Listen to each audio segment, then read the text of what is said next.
भक्ति की ध्वजा मारती ये गोपियां ये है। इसलिए भागवत यही कहता है कि गोपी जैसा प्रेम भगवान से करो, गोपी भाव में हमेशा जियो, क्योंकि गोपी को पूजा पाठ से मतलब है कहाँ, गोपी के तीर्थों से मंदिरों से मतलब कहाँ है। गोपी के तो रोम रोम में राम रमे हैं, कन्हैया रमे हैं। गोपी का समस्त जीवन, गोपी का समस्त व्यापार, समस्त क्रियाकलाप ही भक्ति में है। वो कोई भी काम करती तो भगवान में समर्पित, मतलब आप अपनी क्रिया को, समस्त कलाप को, समस्त व्यापार को यदि भगवान भगवतमय बना देते हैं। संत एकनाथ जी के उठन टूटा महिला नहीं झगड़ा शिकायत करो, पंचायत करो। एक महिला के को गोईठा चुरा लेके जो गोईठा के पथरे नहीं सुखा रहे, वो कहीं मेरे हमर गोईठा ही चुरा लेना, को कह के हमर गोईठा ही चुरा ले, राधे राधे, वो हमर गोईठा वो चुरा लेना, हमर गोईठा वो चुरा लेना। तो इनमें जनाबाई नाम के हथिन बेटा शिव का भगवान के भगवान। तो जनाबाई कहती महाराज जी मेरा गोईठा इसने चुराया है,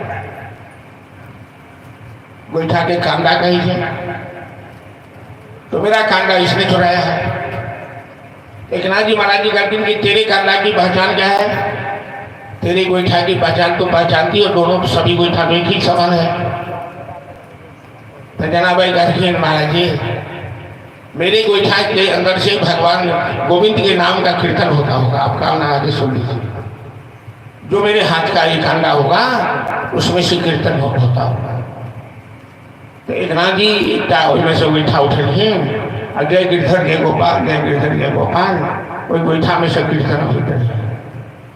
तो जी गोईठा में से कीर्तन के ध्वनि निकले थे, वैसे छेट का जनाबाई के गोईठा छेट का वापस करके छोड़े नहीं होगा चलो। एकनाथ जी परम संत के भाव रामायण लिखने छथिन, बहुत बड़ा संत फैला एकनाथ जी महाराष्ट्र में। जनाबाई के हाथ जोड़ के कहते हैं कि तुम मेरी गुरु हो, तुमने भगवान की व्यापकता को साबित कर दिया अपने गोबर में, अपने गोईठा में तेरे कन्हैया समाई हुई, ऐसा भाव है।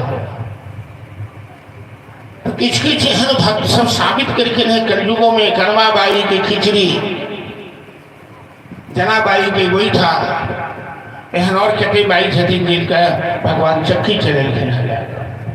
तो कन्हैया कहीं चरब गैया, कहीं बकरिया, चकरिया ऐसन केहू न करी। और नरसिंह मेहता की गाड़ी है गढ़ी, नरसिंह के हुल्ली सुलगाए, भरे भांत हाके गाड़ी। दुर्योधन की बीच सभा में बनी द्रौपदी की सारी, नरसिंह बन के खंभा भार लिए प्रहलाद को तभो गुबार, फारना हिरणा कुश के पेटवा जैसन ककरिया। भगवान की लीला अद्भुत है। लेकिन भगवान धरती का भार हरण करने आए हैं तो समय से लीला करते हैं। 11 वर्ष 3 महीना बीत गए। वसुदेव जी को वचन दे के आए हैं कि 12वें साल में कंस को मारकर मैं आपको कारागार से मुक्त करूं। तो भगवान की प्रेरणा से नारद जी पहुंच गए मथुरा। कंस सर पे हाथ रख के सोच रहा था, चिंतित मुद्रा में था। नारद जी कहते हैं अरे कंस तू तो बड़ा वीर बहादुर है, तुमको माथा पर हाथ रख के सोच रहा है, क्या हो गया? तो कंस कहता है नारद जी मैं नंद के बेटा के विषय में सोच रहा हूं कि उसमें कौन सा चमत्कार है, समझ में नहीं आ रहा है। मैंने उसे मारने के लिए जिस किस को भेजा वापस नहीं आया, उसने सबको मार डाला। और ताजुब की बात है कि एक अस्त्र शस्त्र भी नहीं पकड़ता है। नारद जी हंसने लगे, नारायण नारायण, अरे मूर्ख, वो नंद का बेटा कोई और नहीं, वही देवकी का 8वां पुत्र है। आकाशवाणी की बात कभी गलत नहीं हो सकती। वसुदेव जी ने तेरे साथ चल किया, अपना पुत्र गोकुल पहुंचा दिया और जसोदा की पुत्री लाकर कारागार में रखा। कंस तो बड़ा अहंकारी है, ये हिम्मत वसुदेव की, मेरे साथ चल के आज मैं उसे कारागार में ही मार रहा हूँ। तलवार लेके दौड़ा। नारद जी कहते मूर्ख सुन पहले। नारद जी तो ऐसे उलझा देते हैं, वैसे नारद जी तो संत हैं, सबका कल्याण ही करते हैं। लेकिन बीमारी तो डॉक्टर छोड़वे थी, यदि ऑपरेशन करो पड़े तो ऑपरेशन करवे करो, नहीं तो दवाई से छोड़ा दो। तो नारद जी राक्षस सबके इलाज करते थे ऑपरेशन, वो दवाई से ठीक हो गया नहीं।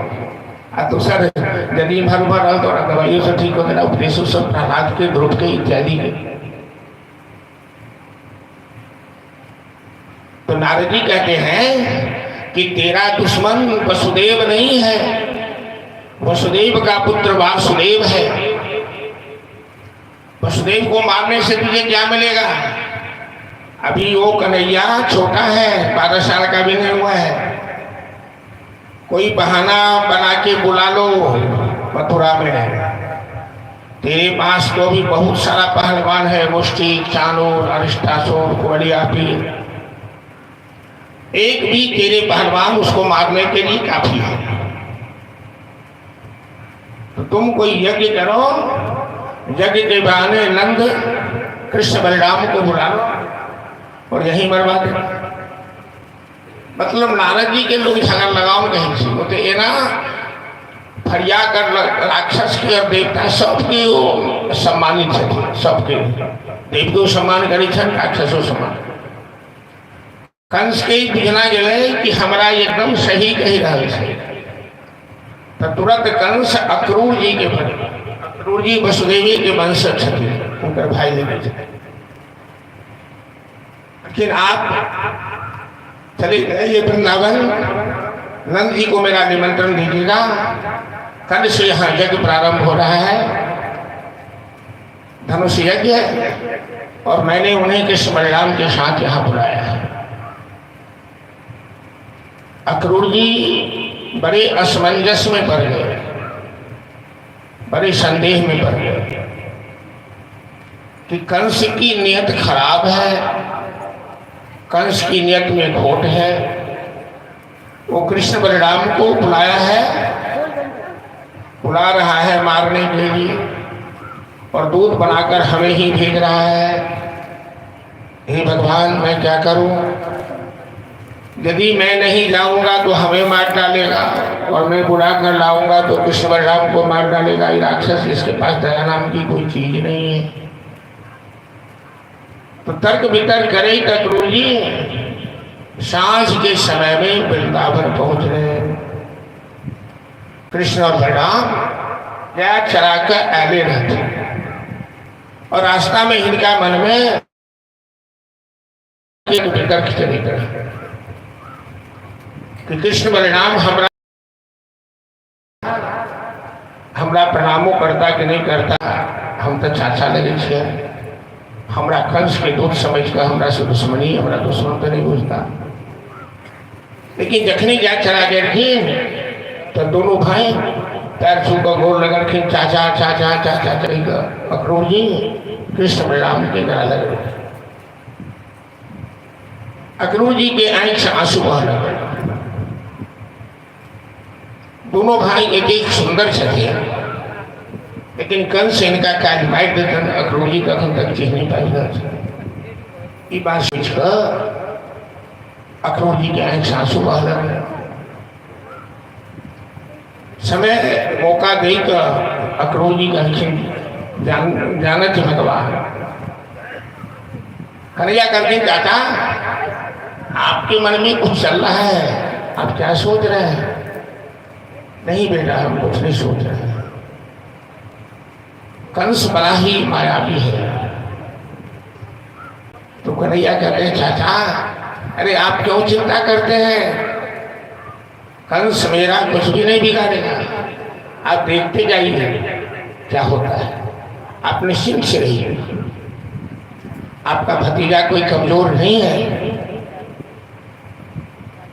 नंद बाबा तुरंत निमंत्रण लौका यशोदा के पास बैठे आंगन में अंतपुर में।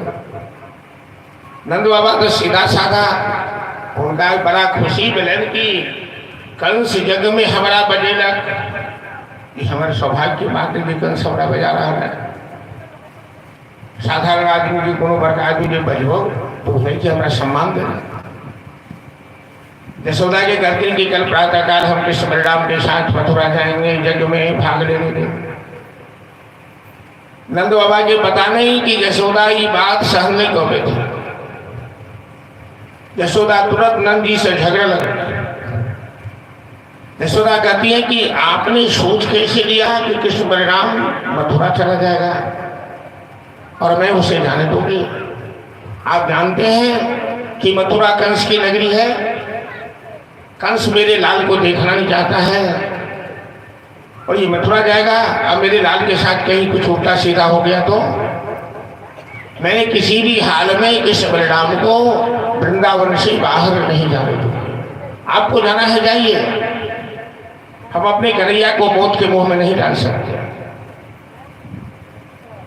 आज तक यशोदा नंद जी के सामने कभी ऊंची आवाज में बात नहीं की थी। आज जिंदगी में पहली बार गुस्सा में यशोदा बोल रही है। तो नंद बाबा चुपचाप घर से बाहर निकले, कुछ जवाब नहीं। रात्रि भोजन के बाद सभी विश्राम में गए। कन्हैया मैया यशोदा के साथ ही सोते थे। 12 बजे रात में कन्हैया की नींद खुली, बिस्तर टटोल के देखा तो मैया यशोदा बिस्तर पर नहीं है। वो आंगन के किसी कोने में बैठकर आंसू बहा रही है, रो रही है। कन्हैया पूछता है मैया तुम क्यों आंसू बहा रही हो? एकांत में सुनसान में आकर माँ की गोद में जाकर कन्हैया बैठ गए। मैया यशोदा कन्हैया को छाती से रखकर आलिंगन करने लगी। कहती है लल्ला, जब से अक्रूर आया है वृंदावन में मेरी नींद हराम हो गई, मेरा चैन छिड़ गया, मैं घबरा गई हूँ। लल्ला, तुम मथुरा जाओगे हमें कभी पसंद नहीं है और मैं कभी नहीं चाहती कि तुम मेरी आंख से ओझल हो जा। मैं तेरे लिए ही तो जी रही हूँ इस बुढ़ापा में, वरना हमें जीने में क्या रखा है। मैं तो सारी उम्र भोग चुकी हूँ। अरे मैया तुम इतना घबरा क्यों गई ये तो बता। बेटा मैं इसीलिए घबरा गई हूँ कि आज तक तुमसे एक रहस्य मैंने छिपा के रखा है, एक सत्य छिपा के रखा है। कौन सा सत्य? तो तू मेरा अपना बेटा नहीं है, तू देवकी का पुत्र है। मैंने तुम्हें जन्म नहीं दिया है, मैंने तो केवल तुम्हारा लालन पालन किया है, तुम्हारी सेवा की है। इसलिए हमें डर लगता है तुम मथुरा जाओगे, अपने माता पिता के पास रह जाओगे, मेरे पास वापस नहीं आओगे। और लल्ला तुम नहीं आओगे तो मैं जी नहीं सकती, मेरी कमजोरी है। कन्हैया कहने लगे भैया तू कैसी बात करने लगी आज? माँ केवल जन्म देने से तो माँ नहीं होती है। तुमने तो माँ का प्यार हमें दिया है, माँ की ममता दी है। ऐसा तो धरती पर किसी भी संतान को सौभाग्य प्राप्त नहीं होगा। भैया तो विश्वास रख कि मैं वापस आऊंगा। कुछ आवश्यक काम है जो हमें मथुरा में निपटना है और तू जानती है कि मैं झूठ नहीं बोलता। भैया यशोदा को विश्वास है कि कन्हैया हमारा झूठ नहीं बोलता। दोनों माँ बेटे विश्राम में गए। भोर से भोर जगकर यशोदा कन्हैया को स्नान कराई, कन्हैया का श्रृंगार किया और अपने हाथ से भोजन बनाकर खिलाया। रास्ते में खाने के लिए भी संदेश के रूप में दिया। अक्रूर जी के मन में भय लगा हुआ है कि जितना जल्द हो सके कृष्ण बलराम को लेकर यहाँ से प्रस्थान कर जाओ, क्योंकि विलंब जितना ही होगा समस्याएं उतनी ही बढ़ती चली जाएगी। ये गोपियों को जब पता लगेगा, ये गोपियां कन्हैया से इतना प्यार करती है कि कन्हैया को जाने नहीं देती। और यदि मैं कृष्ण बलराम को नहीं ले जा सका मथुरा तो कल से हमें जिंदा नहीं छोड़ेगा। अक्रूर जी भोर से भोर रथ लेकर नंद जी के द्वार पर खड़े हो गए। कुछ ग्वाल वाल सब कन्हैया के सखा सब टोक भद्र सिदामा मधुमंगल वो सभी तैयार होकर आ गया कि हम चलेंगे कन्हैया के साथ जग देखने के लिए। तब तक में झुंड की झुंड गोपियां सब आ गई और अक्रूर जी के रथ को चारों तरफ से घेर लिया। सभी गोपियां अक्रूर जी से लड़ने लगी। गोपियां कहती है, अरे तुम क्यों आए वृंदावन? तेरा नाम अक्रूर किसने रखा? अक्रूर मतलब तो होता है जो कोमल स्वभाव का हो। तो राक्षस स्वभाव का है, तो कठोर स्वभाव का है। तुमने सोच कैसे लिया कि कृष्ण बलराम वृंदावन से चला जाएगा और नंद यशोदा के कहने से थोड़े ही चला जाएगा? कन्हैया पर केवल नंद यशोदा का अधिकार नहीं है, हम सबका अधिकार है। हम सबने कात्यायनी भगवती की उपासना की, हम सबने अपना अपना पुण्य समर्पित किया है, तभी तो कृष्ण बलराम का जन्म हुआ है। हम इन्हें किसी भी हाल में जाने नहीं दे। अक्रूर जी बेचारे एकदम खामोश हो गए, हिम्मत नहीं हो रही कि गोपियों की बात का जवाब दिया, वरना ये गोपियां सब मुंह नोचेगी। सुखदेव जी जब भगवान कृष्ण वृंदावन से प्रस्थान करने लगे उस समय वहां कैसा दृश्य होता है, यही एक ऐसा मार्मिक प्रसंग है जहां सुखदेव जी की वाणी गंभीर हो जाती है। सुखदेव जी परीक्षित से कथा सुनाते हुए कहते कि महाराज, मैं इस कथा को अधिक विस्तार से नहीं कर सकता हूं, क्योंकि जब कृष्ण वृंदावन से जाने लगे तो धरती ऊपर आसमान जड़ चेतन सब रोने लगा। जो गोपियां आज तक मर्यादा का पालन कर रही थी कन्हैया से प्रेम करते हुए, आज ये सभी गोपियां अपनी अपनी मर्यादा तोड़ दी, अपनी लाज शर्म सब कुछ बेच डाला। वरना कई बार आपस में गोपियां सब बातें कर रही थी। गोपी सब आपस में पहले बतियाई करके कि धन्यास्मोढ़मतयो हिरण्यरेता यानंद नंदन मुपात विचित्र वेशम आकर्ण्य वेणुरनितम सह कृष्ण सारा पूजां दधुर विरचितां प्रणयावलो।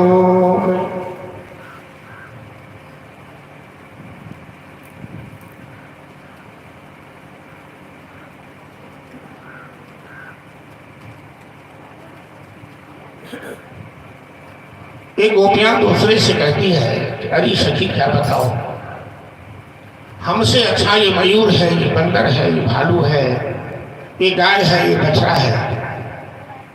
जब श्याम सुंदर कदम की डाली पर बैठकर बंसी बजाता है, बंसी की तान अलापता है, ये मयूर, ये बंदर, ये भालू, ये गाय बछड़े सभी एक टक श्री कृष्ण चंद्र के मुखचंद्र की ओर देखता रहता है और उनकी बंसी बड़ा प्रेम से सुनता है। लेकिन हम लोग यदि कुछ देर भी कन्हैया की ओर देखें तो समाज के बड़े बूढ़े बुजुर्ग लोग कहते, देखो ना इसको बेशरम को कैसे आंखें लगा रही है दूसरे पुरुष के साथ। तो समाज में तो दोष देखने वाला ज्यादा है, छिद्रानुषी लोग ज्यादा होते हैं। तो ससुर की मर्यादा है, सास की मर्यादा है, भैंसुर की मर्यादा है। हम लोग कन्हैया की ओर देख नहीं सकते, हम लोग श्याम सुंदर की बंसी भी प्रेम से नहीं सुन सकते। हमसे अच्छा तो ये मयूर है, ये बंदर है, ये भालू है। ऐसी मर्यादा जो गोपियां आज तक पालन करती आ रही थी, आज जब श्याम सुंदर जाने लगे तो सारी मर्यादाएं तोड़ दी। सुखदेव जी कहते हैं कि एवं हेलो हेलो एवं ब्रह्माणा विरहा तुराभृषा ब्रजस्त्रियः कृष्ण गृहीतमानुषा विसृज्य लज्जां रुरुदुः सस्वरं गोविन्द नामो गरमाधवेति।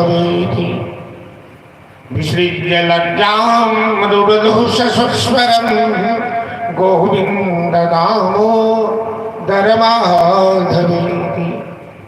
महाराज परीक्षित, ये गोपियां सब जो आज तक लज्जाशील सब पालन करती आती थी, आज सारी लज्जाशील गवा बैठी है और श्याम सुंदर के सामने सभी पागल की तरह कन्हैया कन्हैया मत जा, कन्हैया हमें छोड़कर मत जा, कन्हैया हम तेरे बिना नहीं रह सकते, नहीं रह सकते। न किसी का भय है न किसी की मर्यादा है।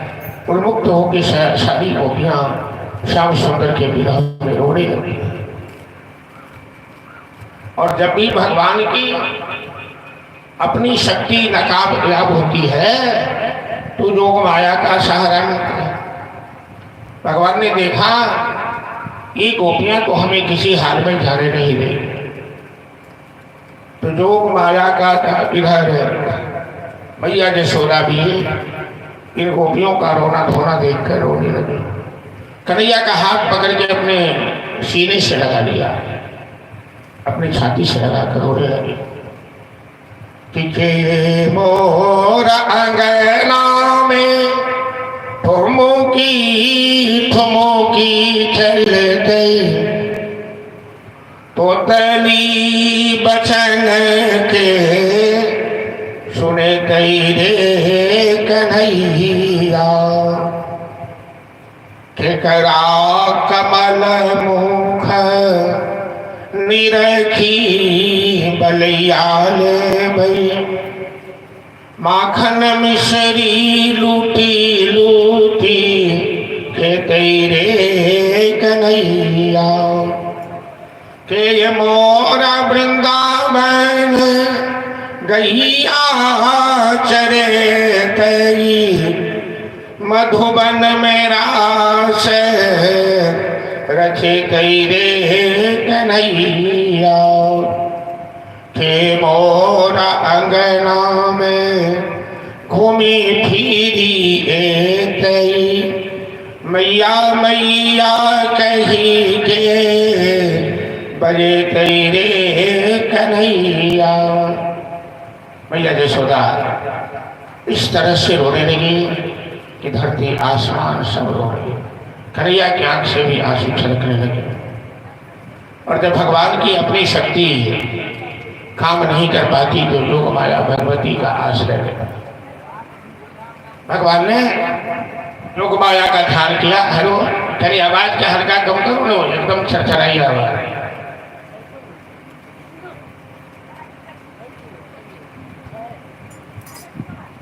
तो भगवान योग माया के ध्यान करें और सबकी स्तंभित हो गई। दीवार में लिखल चित्र के भाग सब गोपी एक तरह थे। अब राधा रानी सबसे अलग थलग, आंख में आंसू डबडबाए, अंगूठा से धरती गुरेद, बाल बिखरल, सबसे अलग था। श्याम सुंदर राधा रानी के पास बैठे। योग माया के प्रभाव तो सब पर पड़ सके छे। राधा जी तो समस्त योग माया के अधिष्ठात्री महाशक्ति थे। तो श्याम सुंदर कहकर, प्रिय राधे, आप तो मेरी आह्लादनी शक्ति हैं और आपकी सहायता से ही मैं कोई भी लीला कर पाता हूँ। आप जानते हैं कि धरती पर अभी भार है राक्षसों का, हमें वो भार हरण करना पड़ेगा। वृंदावन से जितना होने वाला था उतना तो कर लिया, अब हमें मथुरा जाना पड़ेगा, राजनीति में करना पड़ेगा, कुछ दिन के लिए हमें राजा भी बनना पड़ेगा। तो आपके आदेश के बिना और आपकी सहायता के बिना मैं आगे की लीला नहीं कर पाऊंगा। राधा रानी कहती है, श्याम सुंदर, आप तो मथुरा जाकर राजा बनोगे, राजनीति में प्रवेश करोगे और राज स्वराज संचालन करने में आपका समय बीत जाएगा, लेकिन मैं आपकी याद में अपना समय कैसे बिताऊं? मेरे सामने तो कोई राजपाट नहीं है, तो मेरा समय कैसे बीतेगा?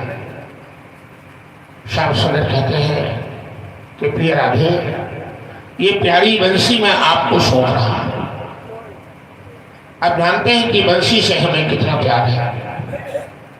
बंसी के बिना मैं बेचैन हो जाता हूं, लेकिन अब ये बंसी हमारे लिए किसी काम की नहीं है। आप ये बंसी संभालिए, और जब जब आप हमें बंसी बजाकर याद करेंगी तो मैं आपके पास रहूंगा।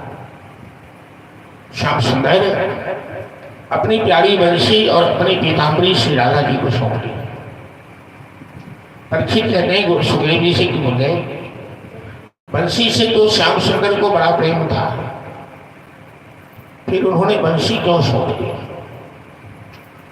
सुग्रीव जी कहते हाँ महाराज, बंसी से इतना प्रेम था कि एक बार सभी गोपियां आपस में एक मीटिंग कर लिया कि कन्हैया की बंसी छिपा करके देखो, कन्हैया की बंसी चुरा लो, और थोड़ा देखो तो जो बंसी के बिना कन्हैया के ऊपर क्या होता है, कन्हैया कैसे छटपटा रहता है। तो बंसी चुराएगा कौन? तो सबने राधा जी को नियुक्त किया, और राधा जी ने श्याम सुंदर की बंसी छिपा ली। थोड़ी देर के लिए बंसी छिपा ली तो कन्हैया बेचैन हो गए, और मैया यशोदा के सामने गिड़गिड़ाने लगे, मैया राधा ने मेरी बंसी चुरा ली है, हमें बंसी दिला दो, मैं बंसी के बिना नहीं रह सकता। बड़ा सुंदर भजन से था कि मैया हे राधे बंसी चुरौलनी, मुरलिया दिलवा देगे माई। मैया हे राधे जी बंसी चुरौलनी, मुरलिया दिलवा देगे माई। यह बंसी सूरज रथ रोके, शिव जी को ध्यान छुड़ाई। बंसी बिना मोह चैन न आवे, दिलवा देगे माई, मुरलिया दिलवा देगे माई। बंसी बल गोवर्धन धारो, कलिया के मान घटाई। जमुना तट पर रास रचायो, दिलवा देगे माई, मुरलिया दिलवा देगे माई। मैया हे राधे जी बंसी चुरौलनी, मुरलिया दिलवा देगे माई। इस तरह से श्याम सुंदर बंसी के बिना थोड़ी देर में ही बेचैन हो गए। आज वो प्यारी बंसी इसलिए सौंप दिया कि मथुरा में बंसी की कोई जरूरत नहीं है। बंसी प्रेम की प्रतीक है। मथुरा कंस की नगरी है, देहाभिमान है मथुरा में। वहां अस्त्र शस्त्र का महत्व है, वहां प्रेम का कोई महत्व नहीं है। वृंदावन गोकुल प्रेम की भूमि है, वहां बंसी का महत्व। इसलिए श्याम सुंदर ने वृंदावन की सारी लीलाएं बंसी के बल पर ही किया,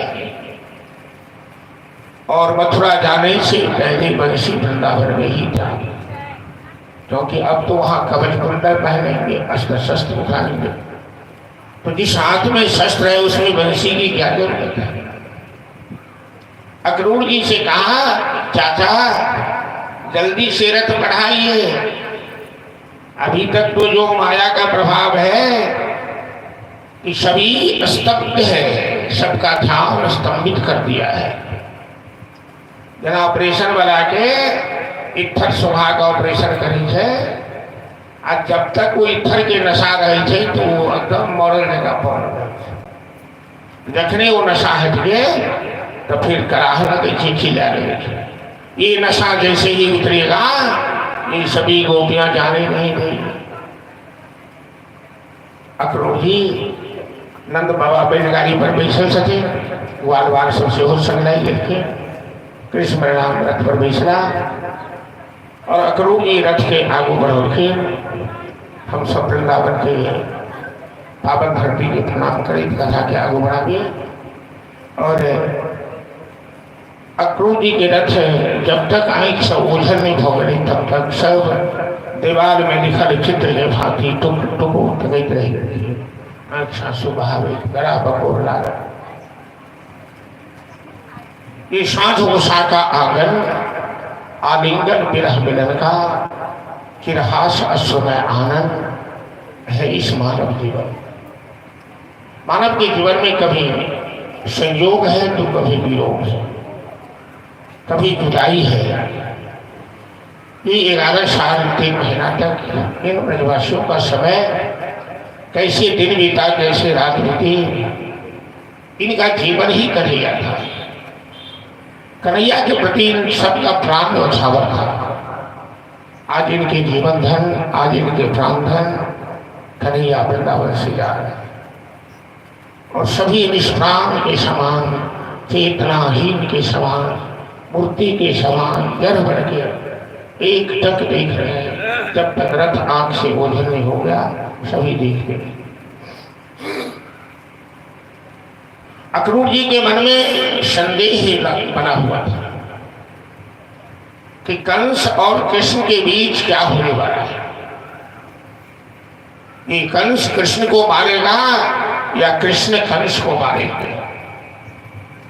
तो अक्रूर जी तो नहाए नहीं थे, तो रथ को रोककर यमुना में स्नान किया और जैसे ही यमुना में गोता लगाए तो भगवान ने अपनी माया का दर्शन करा दिया अक्रूर जी को, विराट रूप दिखा। अक्रूर जी आश्चर्य करने लगे, तुरंत पानी से निकल के देखे दोनों भाई तो रथ पर बैठा है और पानी में गोते लगा रहे हैं। तो दोनों भाई विराट रूप में ब्रह्मादि समस्त देवता उनकी सेवा कर रहे हैं। अक्रूर जी भगवान की बड़ी सुंदर स्तुति की, हे प्रभु हे करुणा करना, आपने अच्छा किया विराट रूप दिखाकर। मेरे मन में संदेह था और आपने ये संदेह दूर कर दिया। और भगवान की स्तुति कर अक्रूर जी आए स्नान करके। और अक्रूर जी समझ गए कि श्री कृष्ण कंस का काल है, ये काल के भी काल है, स्वयं महाकाल है। कंस का क्या बिगाड़ेगा। रथ आगे बढ़ा, जैसे ही वृंदावन की सीमा पार किया और मथुरा की सीमा में प्रवेश करने वाला है रथ, तो कृष्ण बलराम कहने लगे नंद बाबा से कि बाबा हम लोग पहली बार वृंदावन से बाहर निकल रहे हैं, तो हम पैदल यात्रा करेंगे, मथुरा के नर नारी का दर्शन करेंगे, रथ पर बैठकर हम यात्रा नहीं करेंगे। आप यज्ञशाला में चलिए, हम ग्वाल वालों के साथ पैदल यात्रा करें। तो नंद बाबा बैलगाड़ी पर बैठकर आगे बढ़े। अक्रूर जी को भी कहा आप रथ लेके चलिए और ग्वाल वालों के साथ पैदल यात्रा शुरू। तो सभी ग्वाल वाल कहने लगा कि नैया, अरे हम लोग तो चरवाहे हैं, ग्वाला हैं और आज दरबार में जा रहे हैं, शहर में पहली बार जा रहे हैं, तो हमारे कपड़े तो अच्छे नहीं हैं। शहर के लोग तो अच्छे कपड़े पहनते हैं, तो कुछ वस्त्र का इंतजाम हो जाए। संयोग से एक धोबी कपड़े का बंडल लेके जा रहा था कंस की दरबार में। तो कन्हैया ने देखा, कहा धोबी ले, ओ मामा जी जरा सुनना। तो धोबी ने बुर के देखा, हमें मामा क्यों कर रहा है। मामा कहीं कहीं किसी में हुआ, इतनी बड़ी आदमी है किसी आवक हुआ लोग मामा बना लेते, सजीवा मामा बना ले। मामा एक तरह से गाड़ियों हुई है ना, वो पिताजी के सार के भेले से मामा हो तो गाड़ी भेले। तो धोबी के भेले हमारा मामा है तो हमें मामा दो कहता। तो कन्हैया कहते हैं मामा जी, मथुरा के राजा कंस मेरे मामा हैं, तू मथुरा की प्रजा हो ना, तो तुम भी तो मेरे मामा ही लगोगे। तो धोबी कहता अच्छा तू ही कंस का भांजा है बच्चू, तुम जितना फरफराना है फरफरा लो, आज शाम तक तो कंस तुम्हें मार डालेगा। कन्हैया कहते हो मामा जी, ये तो समय बताएगा कि कौन किसको मारता है। कंस हमें मारता है कि मैं कंस को मारूंगा। पहली मेरी बात सुनो, इसमें से कुछ वस्त्र मेरे मित्रों को दे दो, ये पहली बार शहर में जा रहे हैं, इनके पास अच्छे कपड़े नहीं हैं। धोबी कहता है बेशरम शब्द है का, तो चरवाहा होके राज दरबार का कपड़ा पहनेगा, मुंह नहीं दिखता अपना, पता है वो धोबी आँख का कन्हा है और भगवान को कहता है कि मुंह नहीं दिखता है। बुद्धि लोगों की कुबुद्धि होगी। तो बलराम जी कहते हैं कन्हैया धोबी का स्वभाव तो बड़ा टेढ़ा लगता है। कन्हैया कहते हैं भैया ये आज का टेढ़ा नहीं है, जन्म जन्मांतर का टेढ़ा है। त्रेता में यही धोबी जनक नंदिनी के ऊपर उंगली उठाया था कि जानकी कलंकनी है, और इसकी बात मानकर मैंने जानकी का त्याग किया था क्योंकि मैं मर्यादा पुरुषोत्तम था। इसका पुराना हिसाब किताब बाकी है। तो बलराम जी ने कहा तो हिसाब किताब जो उठा देते होते पूरा कर दो। बस कन्हैया ने ऐसा छापर धोबी को लगाया कि वो पापड़ खाने नहीं मिलेगा, गोविंद आएगा, एक ही था।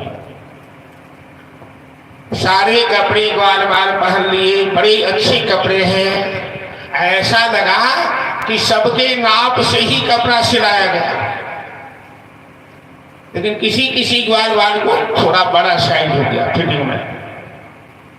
देख भाई कौन कौन शादी ब्याह में लड़की सब जो लहंगा फिरा तो सड़क पर में झाड़ू पड़े दिखाई तभी लंबा लंबा लहंगा, तो ग्वाल बाल करके कन्हैया कपड़ा तो बड़ा है, अरे कंस के आदेश से कर्फ्यू लगा है, सभी दुकानें बंद है, एगो टेलर मास्टर के खुलल नहीं कहूना करीबनी में घुस का कपड़ा के फिटे।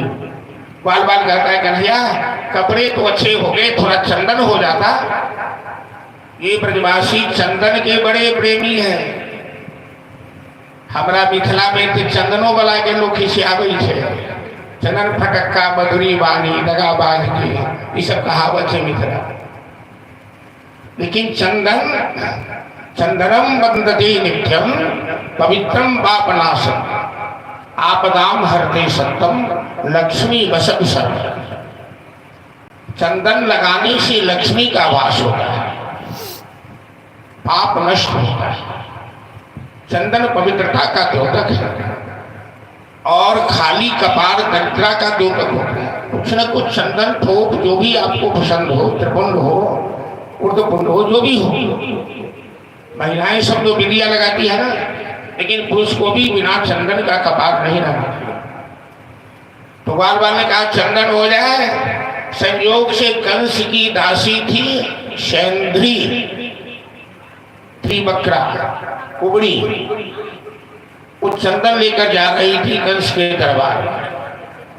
चंदन घसने में बड़ी कुशल थी। तो कन्हैया कहते हैं अरे सुंदरी सुंदरी सुनना। तो कुबड़ी ने देखा कि आज तक हमें सुंदरी किसी ने नहीं। समाज में कुबड़ आदमी के देखकर सब हंसे, देखी कुबड़ा के, देखी कुबड़ी की, ओकरा सुंदर के कहते हैं। लेकिन आज ये कुबड़ी के वो व्यक्ति सुंदर करके ना, ये तीनों लोक में सबसे बेसी सुंदर है। कुबड़ी के कहते श्याम सुंदर, तुम तो स्वयं तीनों लोक में सबसे अधिक सुंदर हो, और हमें आज तो सुंदरी तेरे मुंह से ही सुनने को मिला है। मैं तो ऐसी कुरूपा हूं कि इधर से जाती हूं कोई मुड़ के देखता भी नहीं है। भाई कहो मैं क्या सेवा करूं तुम्हारी? थोड़ा सा चंदन इसमें से दे दो, मेरे ग्वाल बाल को चंदन चाहिए। कुबड़ी कहती है श्याम सुंदर, मैं कंस के दरबार की दासी हूं, मेरे हाथ का चंदन कंस को बहुत पसंद है, और मैं जानती हूं कि यदि मैं चंदन दूंगी तुम्हें तो हमें फांसी पर चढ़ा देगा, क्योंकि कंस तुम्हारा दुश्मन है। लेकिन हमें कोई जीवन की परवाह नहीं है, पहले ही हमें कंस फांसी पर चढ़ा दे, लेकिन मैं चंदन का अंगराग तुम्हारे शरीर में अवश्य लगाऊंगा। मैं अपने जीवन को धन्य करना चाहता हूँ श्याम सुंदर, मेरे जीने से ही क्या लाभ है? प्रेम कहाँ होता है बताइए? वस्तु का महत्व नहीं है। यहाँ थोड़ा सा चंदन है, लेकिन चंदन में कितना बड़ा भाव छिपा है, कितनी बड़ी समस्या छिपी है। सही में कंस को पता रहेगा कि कुबड़ी ने कृष्ण बलराम को चंदन दिया है तो फांसी चढ़ा सकता है। कुबड़ी जानती है इस बात को, लेकिन अपने प्राण की परवाह किए बिना कुबरी ने भगवान कृष्ण की शरीर में चंदन का लेप किया, ग्वाल वालों को भी चंदन दिया।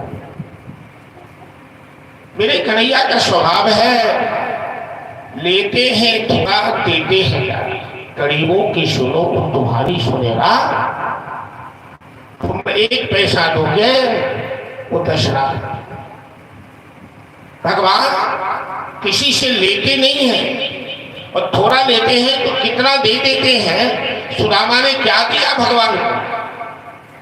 2 मुट्ठी चावल का भोजाना तो 2 लोग दे दिया, उसे त्रिलोकी लुटा दिया।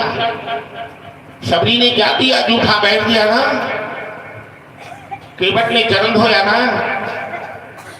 भगवान तो बड़े उदार हैं, जब वो अपने भक्तों पर प्रसन्न होते हैं तो कितना देना है वो भूल जाते हैं, वो सब लुटाने लगते।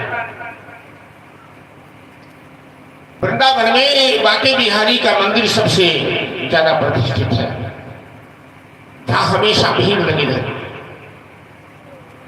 और पुराना इतिहास है कि जयपुर नरेश से बांके बिहारी का दर्शन करने आए तो इतनी सुंदर मूर्ति थी कि बांके बिहारी की जयपुर नरेश की समाधि लग गई, तो मंदिर से मूर्ति निकलकर राजा के साथ चल दिया।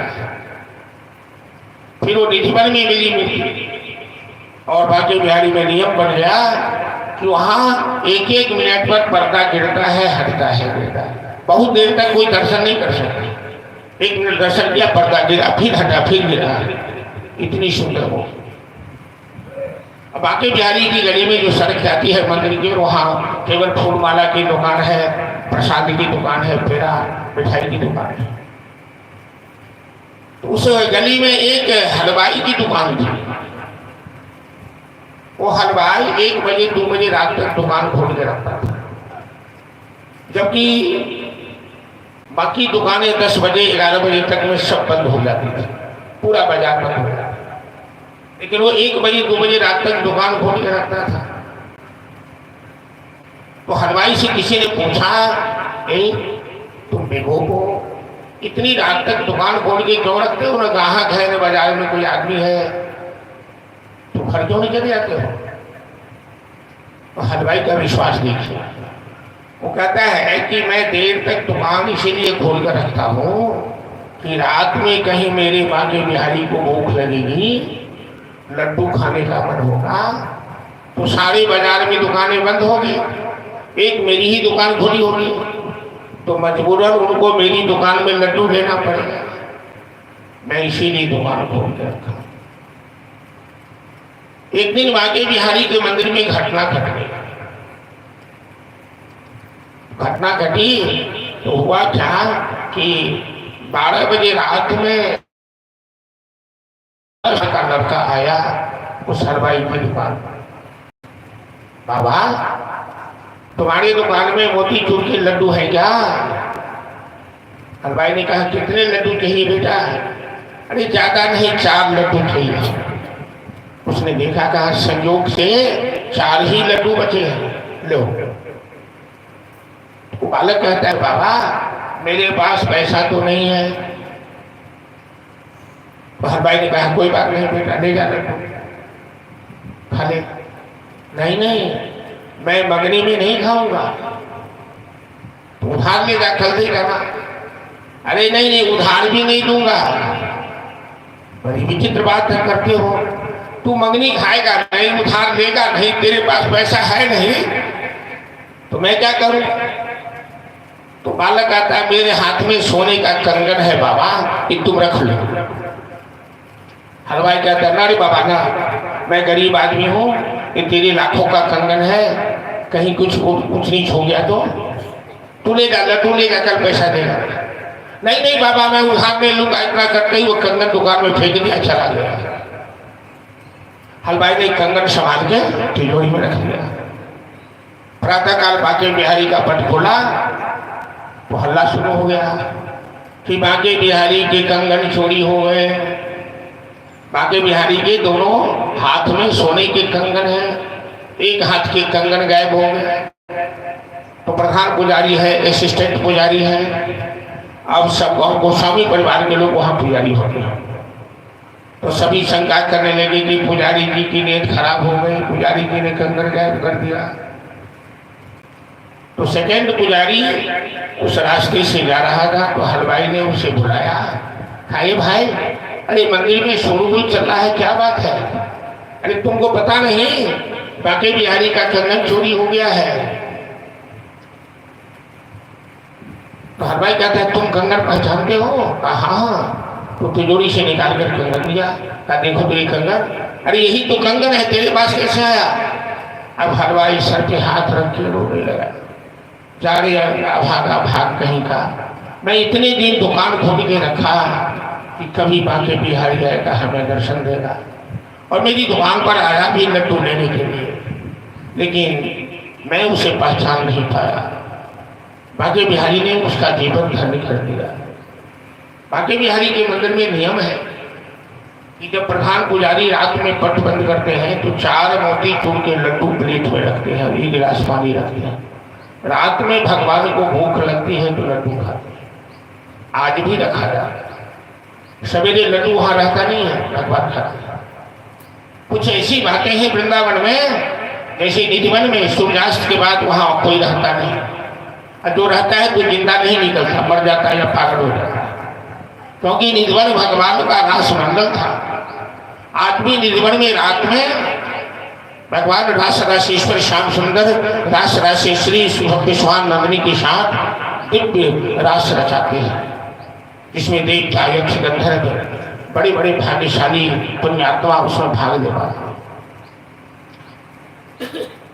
आज भी वृंदावन में श्याम सुंदर की बंसी बजती है, लेकिन उस बंसी की आवाज सुनने वाला कोई कोई होता है, जिसके अंदर भाव है वही सुन पाता है। हम लोग विद्यार्थी थे, वहां एक संत भगवान का दर्शन करने गए, हम 4 आदमी थे, एक प्रिंसिपल साहब थे, हम लोग विद्यार्थी थे। तो साधु भगवान संत भगवान हमको बुलाते, इधर आओ तो अरे तुम रात में कुछ सुनते हो वृंदावन में? नहीं बाबा कुछ नहीं सुनते, हम लोग रूम किराए लेके रहते थे, छात्र जीवन था। अच्छा तुम अब से ध्यान लगा के सुनना, 10 बजे रात के बाद तुम मकान के झरोखे पर जाकर शांति से सुनना, कुछ तुम्हें सुनाई देगा। फिर दूसरे दिन गए, उनके बाद क्या तुम्हें कुछ सुनाई दिया? क्या बाबा हाँ। तो मैं तुमसे नहीं पूछ रहा हूं कि तुमने क्या सुना, और जो तुमने सुना हो किसी को बताना मत। आज के बाद ये जिंदगी में याद रखना है। तो गजब वृंदावन की एक गजब बात, कुछ ऐसी बातें हैं जो हम लोगों ने अनुभव किया और संतों ने बताया हुआ।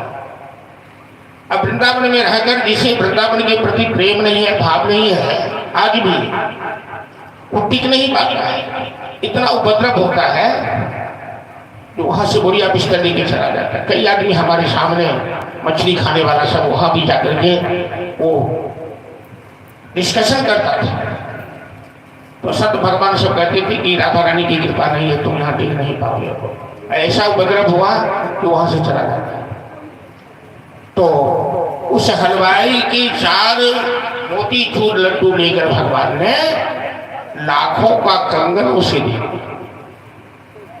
और प्रधान पुजारी को ध्यान आया कि आज रात में तो मोतीचूर का लड्डू रखना भूल गए थे। बांके बिहारी को आदत है लड्डू खाने की। तो बांके बिहारी मंदिर से बाहर निकले और उसी भाग्यवान हलवाई की दुकान खुली हुई थी, उसके हाथ से 4 मोतीचूर का लड्डू दिया। मैं ये कहना चाहता हूँ आप लोगों से कि भगवान के नाम पर कभी कंजूसी मत करो, कभी ऐसा मत सोचो कि मैं इन्हें दे रहा हूँ वो मेरा बेकार जा रहा है। वही तो सही हो रहा है।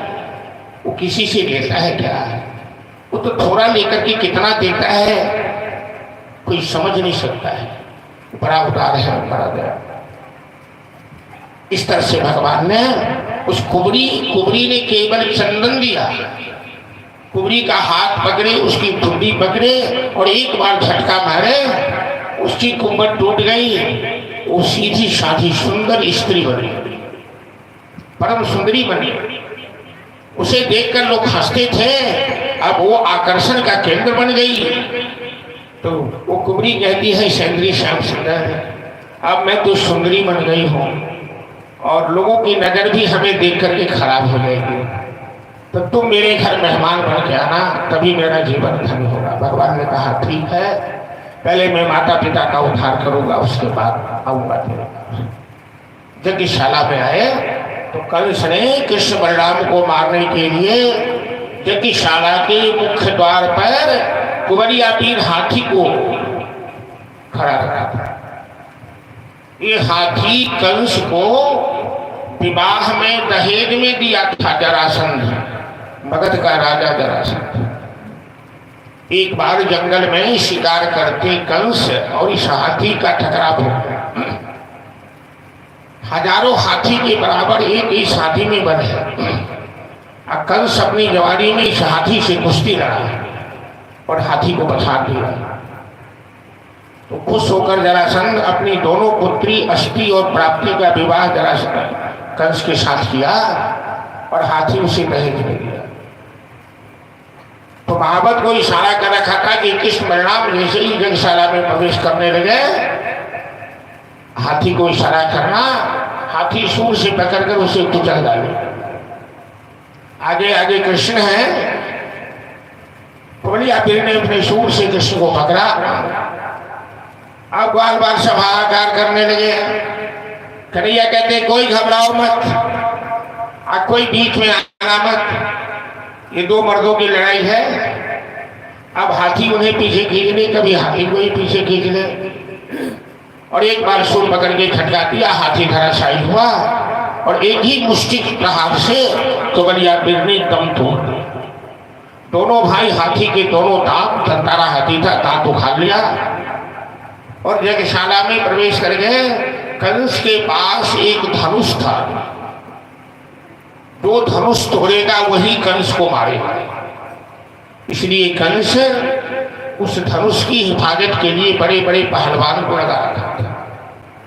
कृष्ण बलराम हाथी का दांत लेकर यज्ञशाला में प्रवेश किया और धनुष के रक्षक जितने पहलवान थे सबको मारकर खदेड़ दिया, वहां से भगाया और कृष्ण ने धनुष उठाकर दो टुकड़े करके दोनों तरफ फेंक दिया। हाहाकार मच गया। मथुरा में शोर मच गया कि इस बालक ने धनुष तोड़ दिया, क्या यही बालक कंस को मारेगा? और जाकर दर्शक दीर्घा में बैठ गया। नंद बाबा बैठे हैं पहले से, कंस सिंहासन पर बैठा है, कुश्ती का बड़ा शौकीन है। मुष्टिक और चाणूर दोनों पहलवान लंगोटे बांधकर अखाड़े में पैतरेबाजी कर रहे थे। कृष्ण बलराम ग्वाल वालों के साथ नंद बाबा के बगल में बैठे। मुष्टिक ने बलराम का, चाणूर ने कृष्ण का हाथ पकड़ा और सीधे रंगशाला में उस अखाड़ा में खींच लिया। कहने लगा कि हमसे एक दो हाथ कुश्ती हो जाए। उस अखाड़े में जब कृष्ण बलराम खड़े हुए तो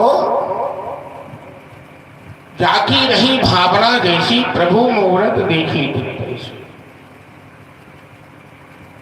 गोपा नाम सजनम सदाम सिद्धविजाम तत्वम परम योगी मल्ला नाम असनी निराम निर्भर स्त्री नाम स्मरो मूर्तिमान। स्त्रियों के लिए तो साक्षात कामदेव के समान, पहलवानों के लिए बड़े पहलवान दिखाई दे रहे हैं, ब्रजवासियों के लिए अपने संतान की समान दिखाई दे रहे हैं, आप भोजवंशियों के लिए मृत्यु के समान, काल के समान। कंस को तो काल के समान दिखाई दे, जाकी जिनकी भावना थी इस बलराम को सबों ने उसी नजरिया से। मुष्टिक जानू कहा कुश्ती लड़ो हमसे, तो कन्हैया कहते बेशरम, तू हाथी जैसा मोटा तगड़ा बच्चा से कुश्ती लड़ेगा, शर्म नहीं आती है? तो चाणूर कहता है अरे तुम बच्चे नहीं हो, तुमने बड़े बड़े को मारा है, हमने सुना है, तो हमसे भी एक दो हाथ हो जाए। तो कन्हैया कहते हैं जब तुमने सुना है कि मैंने बड़े बड़े को मारा है तो तुम्हें छोड़ दूंगा क्या कि तुम्हें भी मारूंगा? अरे चलो फैसला हो जाएगा। मतलब एहन माया से भगवान के कि ओकरा दोनों भगवान को ई सब के मार कर दिया, लेकिन हम एकरा मार दिया। अहन अहन भूतानि गच्छन्ति यम मंदिरम शेषाः स्थिरत्वम् इच्छन्ति किम आश्चर्य बतः परम्। संसार में सब देख रहे हैं कि रोज कंधे पर चढ़ के श्मशान की ओर जा रहे हैं लोग, राम नाम सत्य है, राम नाम। लेकिन बाकी जो जिंदा है उसे लगता है कि हम कभी नहीं मरने वाले हैं। तो वो बूढ़ी रही बात करे तो पुतौह रही विधवा बाल विधवा हो गए, तो दोनों बूढ़ी मिलकर पुतौह के सता, तो दोनों बुढ़िया कही है बहन कैला चिंता करे छी धोसिया कोनो जी कई मर जेते हमरे सबके रास्ता जे 20-22 साल के छे तकरा लेल कहे छे 70-75 साल के बूढ़ी तो मरिए जेते त हमरे रास्ता। बुढ़िया कहे छे जीवन की ले कि हमर रास्ता। मतलब संसार में केकरो न होय छे जे हम मरब, हम अमर अमर भ के रहब। तैने परिस्थितियां पूछी कि मरने वाले को क्या करना चाहिए, तो मरने वाला के थे तो सब मरने वाला से संसार। जो आए हैं वो निश्चित रूप से जाएंगे। जातस्य ध्रुवम मृत्यु ध्रुवम जन्म मृत्यु। नंद बाबा घबरा गए। नंद बाबा कहते हैं कंस इसीलिए हमको बुलाया है क्या, ये दोनों भगवान मेरे लल्ला को मार डालेगा। लेकिन कंस के डर से कोई बोलता नहीं है, कोई रोको तो इसे। नंद बाबा क्या करें, भोलेनाथ का ध्यान करने लगे। हे भोलेनाथ, हम आपको 5 मन मोती चूर का लड्डू चढ़ाएंगे, मेरे लल्ला की रक्षा करना। नंद बाबा को लगा कि भोलेनाथ तो भांग खा के बोराए होंगे, जब तक ध्यान खुलेगा तब तक ये पहलवान तो मेरे लल्ला को मार डालेगा। तो चलो कुश्ती के देवता, हिंदू धर्म में कुश्ती के देवता के नाम की था बजरंग बली। महावीर क्यों नहीं बन गए? ने राम जी महावीर, ने लक्ष्मण जी महावीर, ने महादेव छथिन महावीर। महावीर अंजनी कुमार हनुमान लंका बेटन का बजा दियो रे अंजनी के लगन। नंद बाबा कथिन जय जय जय हनुमान गोसाई के बागर गुरुदेव के नाम। वो हनुमान जी के पुकारना रखे कि प्रतिपाला रखवाला ओहे लाल लगाओटी वाला, प्रतिपाला रखवाला ओहे लाल लगोटी वाला, प्रतिपाला रखवाला ओहे लाल लगाओटी वाला, प्रतिपाला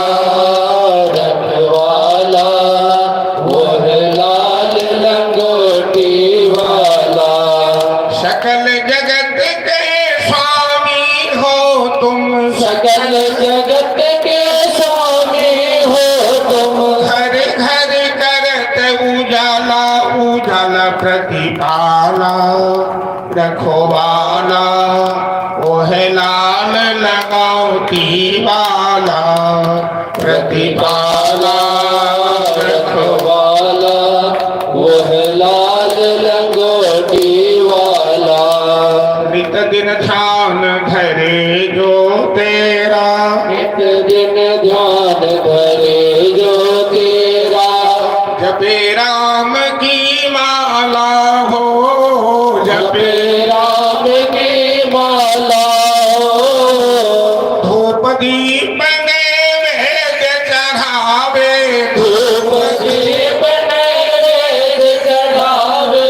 करे न जम से पाला हो, प्रतिपाला रखवाला ओहे लाल लगाओटी वाला, प्रतिपाला रखवाला ओहे लाल लगोटी वाला।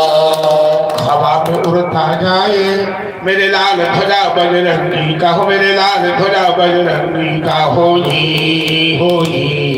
हवा में उड़ता जाए मेरे लाल ध्वजा बजरंगी का हो, मेरे लाल ध्वजा बजरंगी का हो जी। लाल जघिया लाल लगौटा, लाल गदा बर भारी हो, लाल गदा बर भारी। लाल जघिया लाल लगौटा भारी हो लाल गदा बर भारी हवा में उड़ता जाए मेरे लाल ध्वजा बजरंगी का मेरे लाल ध्वजा बजरंगी का होली होली हवा में उड़ता जाए मेरे लाल ध्वजा बजरंगी का मेरे लाल ध्वजा बजरंगी का होली एक सजीवन बूटी के कारण लाल पहाड़ उठाई हो लाल पहाड़ उठाई एक सजीवन बूटी के कारण लाल पहाड़ उठाई हो लाल पहाड़ उठाई हवा में उड़ता जाए मेरे लाल ध्वजा बजरंगी का हो मेरे लाल ध्वजा बजरंगी का होली होली हवा में उड़ता जाए मेरे लाल ध्वजा बजरंगी का होली वीर बजरंग बली की मुष्टि चांदोड़ में कुश्ती शुरू हुई। मुष्टि के साथ बलदाऊजी, चांदोड़ के साथ श्री कृष्ण, कभी ऊपर कभी नीचे, कभी बाएं कभी दाएं, जैसे गरुड़ जी सांप को खिला खिला के मारते हैं ना, भगवान दोनों पहलवान के साथ लीला करते। अंत में दोनों पहलवान की शक्ति शिथिल पड़ गई तो दोनों ने दोनों को उठाया। मुष्टि को बलराम जी, चांदोड़ को कृष्ण ने जोर अपने से ऊंचे उठाकर अखाड़े में पटका और छाती पर बैठे। दोनों पहलवान की तरह ही सीना ठोक कर कहने लगे, अरे पहलवान जी तुम तो कह रहे थे आज तक हम किसी से हारे नहीं है, तो बच्चे से हार गए। उठो उठो पहलवान जी। ऐसा घूसा जमाए कि मुंह से रक्त ममन करने लगा, आंखें निकल गई। दोनों पहलवान दम तोड़। कंस के सेवक सब नगाड़े पीट रहे थे, क्योंकि कुश्ती के समय नगाड़े पर चोट दी जाती है और नगाड़े की चोट से पहलवानों में जोश आता है।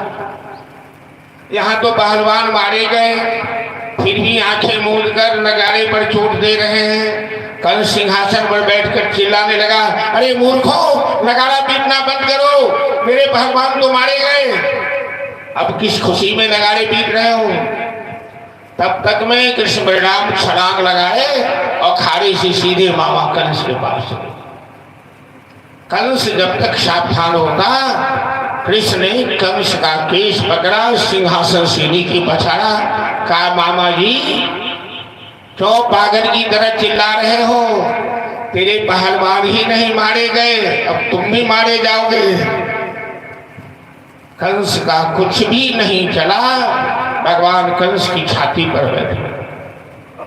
तीनों लोक का भार है भगवान का, और ऐसा घूसा जमाया, बस एक ही घूसा में कंस ने दम तोड़ दिया। और जैसे ही कंस ने प्राण त्याग किया, मथुरावासी को विश्वास हो गया कि कंस पापी मारा गया। सभी कृष्ण बलराम की जयकारा लगाने लगे, बोल कृष्ण बलराम की जय। बुरे आदमी से सभी तंग रह गए, डर के मारे बोले या ना बोले। कंस तो क्रूर स्वभाव था, दिल से कोई कंस को नहीं चाहता था। कृष्ण बलराम ने सबकी कंटक को दूर कर दिया, मामा कंस को मार दिया। कंस के दो पत्नी छड़खें, अस्थि और प्राप्ति, जरासंध की पुत्री, दोनों काना लगड़खें, विधवा बगड़खें, पति के मरला से। तो दोनों भाई के नाटक देखियो, दोनों भाई दोनों मामी के कोरा में जाकर बैठ गए। मामा के मारियो देखे, अब मामी के कोरों में बैठ गए। अब मामी के कहने छते तो यो काना रखे, वो मामा यो मामा, ये मामी ये मामी, हम नहीं मामा के मारा लिए ये मामी। मामा तो बड़का पहलवान छड़खिन है, हम तो एक थापर मजाक में मार दे दिया है। थापर में केना मरी जड़खिन मामी कहो तो मामी कहे छथिन, बउआ अहाँ क्या करे छी, अहाँ क्यों मारेंगे। वो अपने बाप से अपने बही, काल दंड गही काहू न मारा।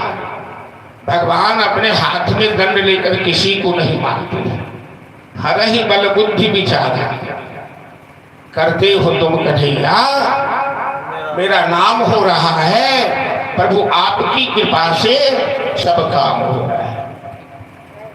पतवार के बिना ही मेरी नाव चल रही है, हैरान है जमाना मंजिल भी मिल गई है। आपके बदौलत सब काम हो रहा है, प्रभु आपकी कृपा से सब काम हो रहा है। करते हो तुम कन्हैया मेरा नाम हो रहा है, प्रभु आपकी कृपा से सब काम हो रहा। जीवन में ऐसा मानिए कि हम लोग कुछ नहीं कर रहे, करने वाला कोई और है, लेकिन वो सब हम लोगों की बड़ाई देते हैं, सब वही कर।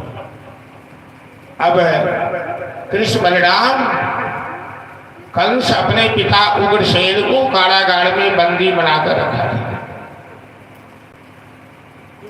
तो पहले कृष्ण बलराम उग्रसेन को कारागार से मुक्त किए।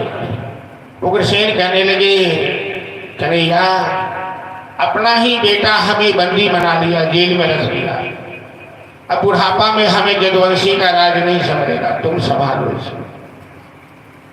कन्हैया कहते हैं, चाचा अरे हम तो ग्वाला वंश से आए हैं, हमारा भी कोई संस्कार नहीं हुआ है, और राजा बनने के लिए तो शिक्षा चाहिए, संस्कार चाहिए ना। अभी कुछ दिन और संभालिए आप, फिर बाद में हम सोचेंगे। फिर आए अपने माता पिता के पास, जितने भी रक्षक थे वहां कारागार में सबको मार पीट कर भगाया, ताला तोड़ा, हथकड़ी बेड़ी काटी, वसुदेव देवकी को कारागार से मुक्त किया। अब तक तो दोनों की आंख से दुख के आंसू बह रहे थे, अब खुशी के आंसू बहने लगे। वसुदेव जी अपने पुत्र को गले से लगाए, यशोदा मैया देवकी ने गले से लगाया। वहां माहौल ही दूसरी तरह का हो गया, दोनों भाई रोने लगे। और गर्गाचार्य वहां आ गए। गर्गाचार्य नंद बाबा से कहते हैं कि नंद जी, ये दोनों वसुदेव के पुत्र हैं, आप कुछ दिन इन्हें यही रहने दीजिए, इन्हें बहुत सारा काम करना है। नंद बाबा यशोदा मैया ने जो बना कर दिया था खाने के लिए, दोनों पुत्र को अपनी गोद में बैठाकर अपने हाथ से खिलाया। नंद बाबा को एक ही बात की चिंता थी कि सवेरे मेरा लड़का आया, अभी तक कुछ खाया नहीं है, किसी ने यहाँ मथुरा में एक बार उसे खाने के लिए नहीं पूछा। इतनी देर में तो यशोदा न जाने कितने बार कन्हैया को अपने हाथ से खाना खिलाती थी। और कहने लगे, बेटा हम लोगों से कोई भूल हुई हो तो क्षमा करना, हम तो वाले हैं, तुम क्षत्रिय वंश के हो, लेकिन हम लोग ने तुमसे सच्चा प्यार किया है, और अपने बूढ़े माँ बाप को भूलना मत। नंदी की आंख से आंसू आ गए। कृष्ण बलराम भी रोने लगे, बाबा ऐसी बातें मत करो, हम तो आपके हैं, हम आपके पराये नहीं हैं, लेकिन कुछ मजबूरी है तो हमें कुछ दिन रहना होगा। आप मैया यशोदा का ख्याल रखेंगे, मेरी गंगी गाय का ख्याल रखेंगे, ग्वाल बाल का ख्याल रखेंगे, आप बड़ी ज्ञानी है। ग्वाल बाल सब कहने लगे, कन्हैया अरे हम तो चरवाहे के चरवाहे रह गए, तुम तो राजा बनने वाले हो। कहावत है कि संगे संगे गैया चरेगी चरौलन कृष्णा हो गए गोसैया, तो तुम तो राजा बनने वाले हो। भगवान श्याम सुंदर सब ग्वाल बाल को अपने गले से लगाते हैं। कहने लगे कि मित्रों कि न पारे हम निर्बद्ध शरीरा ससाध कृत्वा विविधा विषापि या दुस्तजन दुर्जन गृह संकरा संपिष्ट तत्व प्रक्रिया साधन। यदि हमें ब्रह्मा की आयु भी मिल जाए तो ब्रजवासियों का ऋण हम नहीं चुका सकते। इन ब्रजवासियों का हमारे ऊपर इतना बड़ा अनंत उपकार है, इतना प्रेम तुम लोगों ने दिया है, जो हमारे साथ हमें आनंद आया है, हमें कहीं भी वो प्रेम नहीं मिलेगा। तुम लोग चिंता मत करो, हम फिर आएंगे ब्रजमंडल में लौट। नंद बाबा बार बार मरूर में देख रहे हैं अपने दोनों लल्ला को, आंख से आंसू बहाकर। आगे कदम बढ़ता नहीं, लेकिन जीवन में यह भी मोड़ आता है संयोग वियोग, ये आंख बिछोने का खेल चलता रहता है। और मनुष्य को परिस्थिति से समझौता करना सीखना चाहिए। नंद बाबा बार बारों के साथ वापस वृंदावन आ गए। कृष्ण बलराम का अभी तक कोई संस्कार नहीं हुआ था, तो वसुदेव देव जी ने पहले उनका चूड़ाकरण मुंडन संस्कार किया, यज्ञोपवीत संस्कार किया।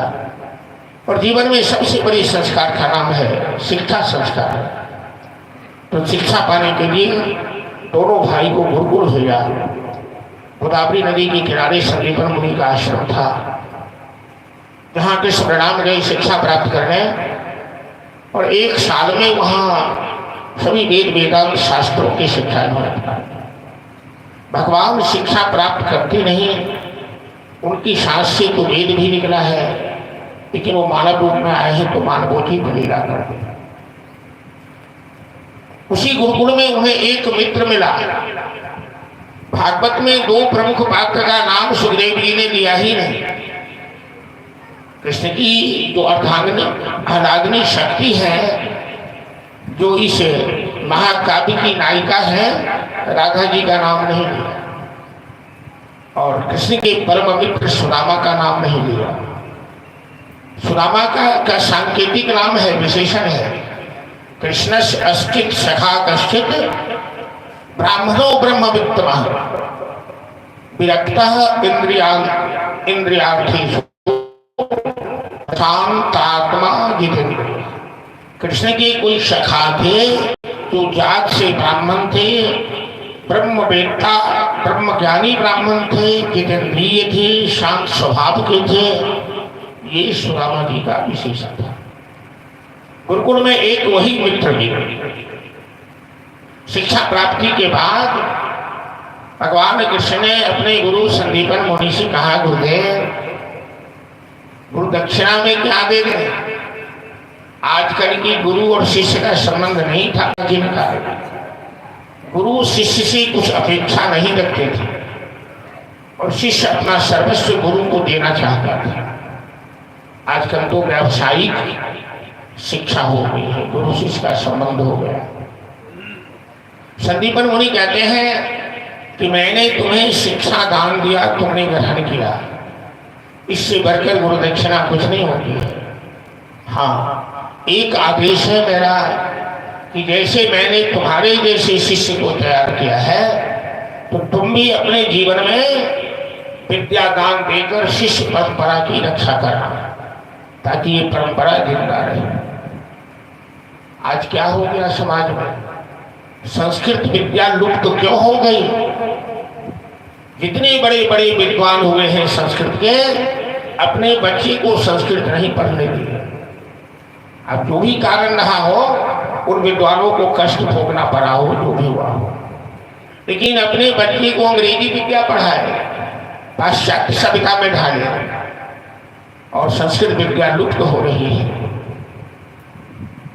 जब तक परंपरा की रक्षा नहीं लोग करेगा, अरे हम संस्कृत पढ़ के मर गए, हमारे साथ विद्या चली गई, तो आप कुछ शिष्य तैयार करके जाइए जो आपके मरने के बाद वो रक्षा करेगा और समाज आपका नाम रहे। तो संदीपन मुनि यही कहते हैं कि तुम शिष्य परंपरा की रक्षा करना। भगवान कृष्ण ने अर्जुन को ब्रह्म विद्या का ज्ञान दिया, गीता का ज्ञान दिया, अर्जुन जैसे शिष्य को तैयार किया। गुरु माता कहती है कि 12 साल पहले मेरा पुत्र समुद्र में डूबकर मर गया। तुम तो सर्वशक्तिमान हो, एक ही पुत्र था, गृहस्थी हमारी उदास है। तुम गुरु दक्षिणा में मेरे पुत्र को पुनर्जीवन दान देकर वापस करो। भगवान ने समुद्र मंथन किया, जमराज के ऊपर आक्रमण किया। मृत्युन जो गुरु सुतम जमलोकनी तत्सावय शरणदः परमास्त्र दग्ध। सुखदेव जी को सुखदेव जी राजा परीक्षित से कथा सुनाते हुए कहते हैं कि महाराज, कि मृत्यु लोक से गुरु पुत्र को 12 साल पहले जो मरे थे उन्हें उन्होंने ला करके दिया। अब तुम माँ के घर में ब्रह्मास्त्र के प्रभाव से मर गया था, तो तुम्हें जीवन दान दे करके भगवान ने तुम्हें पुनः जीवन दान देकर संसार में भेजा। भगवान इतनी बड़ी दयालु सामर्थ्यवान। गुरु माता ने बहुत बहुत आशीर्वाद दिया गुरु पुत्र को प्राप्त करके, बड़ी खुशी हुई उन लोग। लौटे मथुरा। अब गुरुसेन ने कहा कन्हैया अब तो शिक्षा प्राप्त कर लिए, अब ये यदुवंशियों का राज तुम संभालो, क्योंकि पता लगा है कि जरासंध आक्रमण करने वाला है यदुवंशियों पर। बड़ा शक्तिशाली है जरासंध और मैं उससे मुकाबला नहीं कर पाऊंगा। भगवान कृष्ण ने कवच कुंडल धारण किया, यदुवंशियों के सिंहासन पर बैठे। अब वो मथुरा के राजा महाराजा बने। 17 बार जरासंध ने आक्रमण किया है यदुवंशियों पर। जरासंध कभी कृष्ण से लड़ा नहीं। इतना अहंकारी है, यह सिद्धांतवादी है कि कृष्ण को बच्चा समझता है, कृष्ण को छलिया समझता है। ये अपने मामा का हत्यारा है, ये गोपियों के साथ लीला करने वाली, हमसे क्या लड़ेगा। तो बलराम जी के साथ जरासंध का युद्ध होता है और बलराम जी जब भी मारने लगते हैं तो कन्हैया रोक देते हैं, मारिए मत आप इसको। क्यों? जरासंध की मृत्यु किसी और के हाथ लिखी है, भीमसेन के हाथ इसे मारा। दिन भर तो प्रजाओं की सेवा करते हैं, प्रजा का पालन करते हैं और शाम के समय झरोखे पर जाकर अकेले में बैठकर तार को क्यों खींचते हो? हाँ? तो शाम के समय कन्हैया छत पर जाकर असगौड़े में बैठकर कन्हैया, उनका मित्र और मंत्री छतन उद्धव जी महाराज परम जानी, वो पता लग गई झरोखा पर बैठे के खड़के वासुदेव कृष्ण आंसू बहाकर रो रहा। उद्धव जी पूछते हैं प्रभु अब तो आप मथुरा के राजा बन गए, तो फिर ग्वालवाल को याद करके क्यों रोते हैं? क्या रखा है ग्वालवालों में? राजा होकर एक साधारण चरवाहे को ग्वालवालों को याद कर रहे हैं। कन्हैया कहते उद्धव तुम पहले आदमी हो जो मेरा हाल चाल पूछने आए हो। उधो मोहि ब्रज विषय तनाहि, हंस सुता की सुंदर कलरव, अरु कुंजन की छाँव। ये मथुरा कंचन की नगरी, मणिमुक्ता घल जाहि।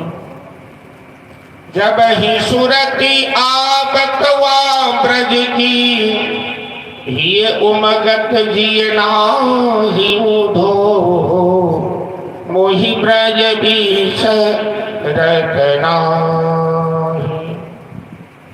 इतना कहते कहते भगवान के गला बकोर रहे। उद्धव जी कहते हैं कि प्रभु आपकी लीला मेरी समझ से बाहर है। आप मथुरा के महाराज हो, ये भेड़ बकरी जलाने वाली ब्रजवासी, ऐसा क्या है उनमें तो आप उसे याद करके इस तरह दुखी हो रहे हैं? भगवान कहते हैं उद्धव तू विद्वान तो है, शास्त्रों का मालिक है, लेकिन तेरे दिल में प्रेम नहीं है और ब्रजवासियों के दिल में प्रेम है, तो तेरी समझ में नहीं आ रहा है।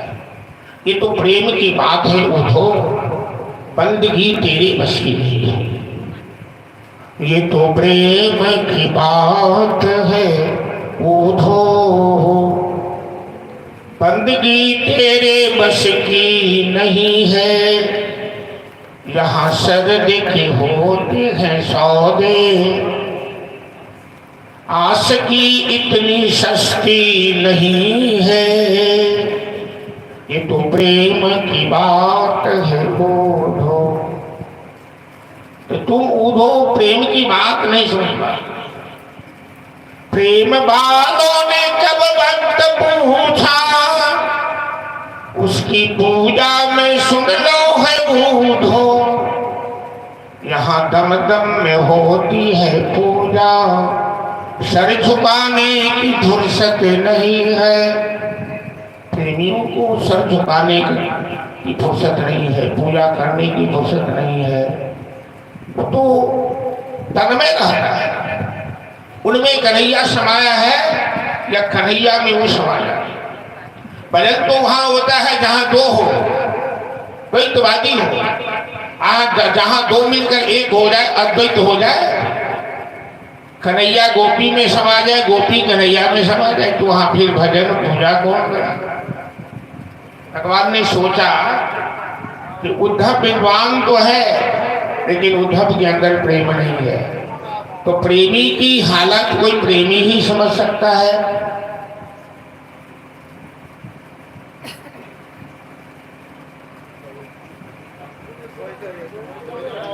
वो क्या जाने पीर पर आई, जिनका नीचा बैठा में दिक्कत हो तो बगल में कुर्सी पर बैठा दिया।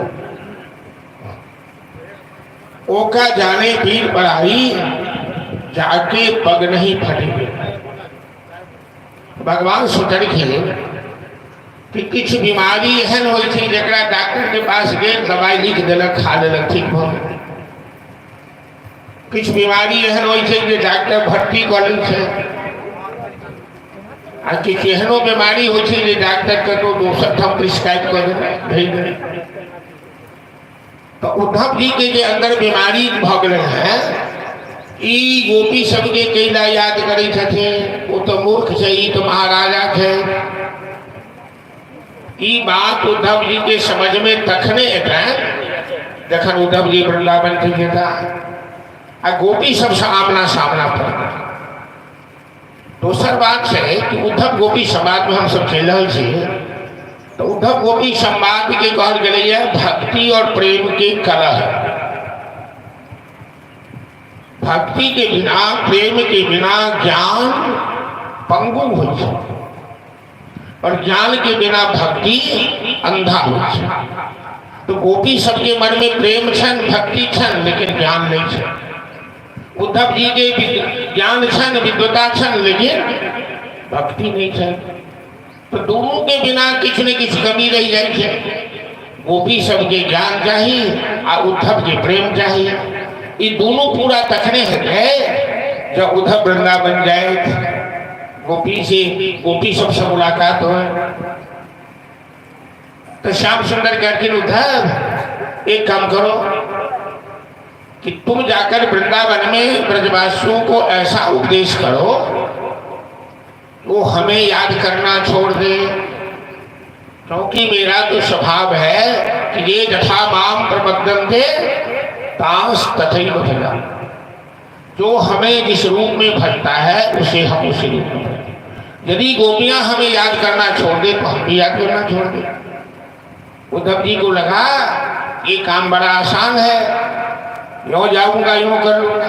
कहा मैं कर ही करा जाता हूँ, लेकिन हमें तो कोई पहचानती नहीं है, तो कोई परिचय पत्र तो दीजिए। तो दोनों मित्र मिलकर रात में चिट्ठी लिखने लगे। छत पर में बैठे कन्हैया लिखवा रहे हैं और उद्धव जी लिख रहे हैं। पूरी रात बीत गई, एक भी पंक्ति पत्र तैयार नहीं हुआ, कोरा कागज कोरा ही रह गया। परीक्षित ने पूछा ऐसा क्यों? सुखदेव जी कहते हैं कि भगवान जो चिट्ठी में लिखवाएंगे तो अपने प्रेमियों को संबोधित करेंगे, नंद यशोदा को करेंगे, राधा को करेंगे, ललिता विशाखा को करेंगे। तो शब्दकोश में प्रेमियों को संबोधित करने का कोई शब्द ही नहीं है, किसी शब्दकोश में नहीं। क्योंकि अनिर्वचनीयम प्रेम स्वरूपम उनका स्वागत है। प्रेम का स्वरूप अनिर्वचनीय होता है। जैसे गूंगा आदमी रसगुल्ला खाता है, मिठास का अनुभव करता है, लेकिन गूंगा से कोई पूछे कि रसगुल्ला कैसा लगा, वो बता नहीं सकता है। वो मिठास का अनुभव कर सकता है। इसी तरह प्रेमी प्रेम को अनुभव करता है। प्रेम पारिभाषित करने की चीज नहीं हो सकती कि प्रेम गोला है, उजला है कि काला है, लंबा है कि छोटा है, मोटा है कि पतला है। प्रेम में न कोई जात है, न प्रेम में कोई रंग रूप है, प्रेम में कोई औकात नहीं है। लैला मजनू में लैला कुरूपा थी, मजनू राजकुमार था। दोनों का प्रेम अमर है, हीर राजा का प्रेम अमर है, गोपी का प्रेम अमर है। ये गोपी सवर पर कमार भेड़ बकरी चराने वाली है, कन्हैया तीन लोक का मालिक है, इनका प्रेम अमर है। क्योंकि प्रेमियों का प्रेम गीतातीत है। साकेत महाकाव्य में लिखा है कि प्रेमियों का प्रेम गीतातीत है, हार में जिसमें परस्पर गीत। उद्धव जी को कहते हैं कि जाओ सादा कागज ही दे देना लोग। और जिस रथ से कन्हैया आए थे, अक्रूर जी लेकर आए थे, उसी रथ से उद्धव को भेजा, पीताम्बरी दे दिया। ताजुब की बात है कि जब उद्धव जी जाने लगे तो कन्हैया दौड़ दौड़ के रथ के पीछे पीछे दौड़ते। उद्धव सुनो सुनो सुनो, रथ को रोकता है। क्या बात है? ये कह देना मेरी माँ मेरी मैया से, ये कह देना मेरे बाबा से, ये कह देना मेरी सखिया से, ये कहना मेरे मित्र। मतलब संवाद बार बार कहते हैं। उद्धव जी कहते हैं प्रभु आप राजा हैं, मैं आपका मंत्री हूँ और मैं रथ पर बैठा हूँ, आप नीचे पैदल दौड़े, अच्छा नहीं लगता है। तो कन्हैया कहते उद्धव आज मैं राजा नहीं, आज तू राजा है। तू आज प्रणाम के योग्य है उद्धव, तू वृंदावन जा रहा है, तेरा जीवन धन्य है। आज तुम्हें राधा जी का दर्शन होगा, आज मेरे प्रेमी ब्रजवासियों का दर्शन होगा। यही ब्रजमंडल की प्रेम का महत्व है। और भगवान की आंखें भीग होगी, आंख से आंसू। उद्धव जी तब तक चले गए, दूर तब तक देखते रहे। कन्हैया चले आए, तब से ग्वाल बालों ने नियम बना दिया है कि सीमांत प्रदेश पर आकर ग्वाल बाल सवेरे बैठता, शाम तक रास्ता देखता, लौट कर चला जाता, शाम में उदास होता। आज उद्धव जी का रथ आ रहा है, उद्धव जी का रंग भी श्यामला है, उद्धव जी के शरीर पर भी पीताम्बरी है, और वही रथ है जिस पर कन्हैया गया था। तो दूर से देखा ग्वाल बाल तम भिक्ष कृष्णानुचर व्रजस्त्य प्रलंब बाहु नभ गुंज। उद्धव जी को आगे देखा, ग्वाल बाल सब उछलने लगा, कन्हैया आ गया, कन्हैया आ गया। जब रथ आया ग्वाल बाल मुरझा गए, तो कन्हैया नहीं है, कोई और है। उद्धव जी कहते हैं बच्चे हमें नंद महल में जाना है, रास्ता बताइए। ग्वाल बाल कहते हैं आपका परिचय श्रीमान जी? तो मैं मथुरा से आया हूँ, मेरा नाम उद्धव है, मैं कृष्ण का सखा हूँ, मैं संदेशा लेकर आया। ग्वाल बाल के आंख से आंसू आ गए। कहिए प्रिय उद्धव श्याम सखा, सुधि लेते हैं श्याम हमारी कभी। बन गोवर्धन वृंदावन को, यमुना तट को बंदवारी कभी। उद्धव जी कन्हैया कभी ग्वाल वालों को याद करता है मथुरा में। उद्धव जी तो है विद्वान, बात पटु है, कहते हाँ बहुत बहुत याद करते हैं आप लोग। बात करते नंद महल तक आ गए। ग्वाल वालों ने कहा यही नंद बाबा का महल है। उद्धव जी नीचे उतरे। अब तक जो उद्धव जी के अंदर ज्ञान का अभिमान था, जैसे वृंदावन की पावन धरती में चरण रखे उद्धव जी, उनकी ज्ञान का अभिमान कहाँ लुप्त हो गया। उन्होंने नंद यशोदा को देखा आंगन में, बुढ़ापे अवस्था में दोनों झगड़ा कर रहे हैं। वो उस पर दोषारोपण कर रहे हैं, तो उस पर दोषारोपण कर रहे हैं। नंद बाबा कहते हैं कि तेरे कारण कन्हैया चला गया, तूने कन्हैया को उखड़ से मार दिया। यशोदा कहती है कि आपके कारण कन्हैया चला गया, आपने कन्हैया को गाय चराने को बोला। और दोनों आपस में रोते हैं इस तरह से।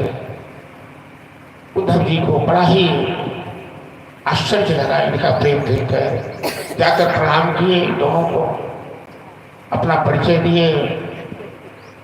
नंद बाबा कहते हैं आंखें सुहाते हुए कि अपि स्मरति नः कृष्णः मातरम सुहृदः सखिं गोपान् व्रजन् चात्मानाथम् गावो वृंदावनम गिरि। उद्धव जी, कभी अपने बूढ़े माँ बाप को कन्हैया याद करता है क्या? यहाँ तो इतना प्रेम करता था, मथुरा जाकर भूल गया, बुढ़ापे में हम दोनों को तड़पने के लिए छोड़ दिया। उद्धव जी दोनों को सांत्वना देते हैं, समझाते हैं। रात्रि भोजन विश्राम हुआ। कन्हैया जब से चले आए, गोपियों ने एक नियम सा बना लिया कि ब्राह्म मुहूर्त में सभी गोपियां, झुंड की झुंड गोपियां जमुना स्नान करने जाती है, धरा में पानी लेकर आती है और नंद महल में नंद यशोदा को प्रणाम कर फिर अपने अपने घर जाती है। उद्धव जी तो निराकार ब्रह्म की उपासक थे, तो ब्राह्म मुहूर्त में जगकर ब्रह्म का चिंतन कर रहे थे। तब तक ये गोपियां सब महामंत्र का जाप करती हुई नंद महल की ओर आ रही है और गोपियों का कीर्तन जब उद्धव जी के कान में गया तो इनका ध्यान भंग हो गया। सभी गोपियां कीर्तन करती हुई आ रही कि हे नाथ नारायण वासुदेव, हे नाथ नारायण वासुदेव, श्री कृष्ण गोविंद हरे मुरारी, हे नाथ नारायण वासुदेव, श्री कृष्ण गोविंद हरे मुरारी, हे नाथ नारायण वासुदेव, श्री कृष्ण गोविंद हरे मुरारी, हे नाथ नारायण वासुदेव, श्री कृष्ण गोविंद हरे मुरारी, हे नाथ नारायण वासुदेव, हे नाथ नारायण वासुदेव, हे नाथ नारायण वासुदेव, हे नाथ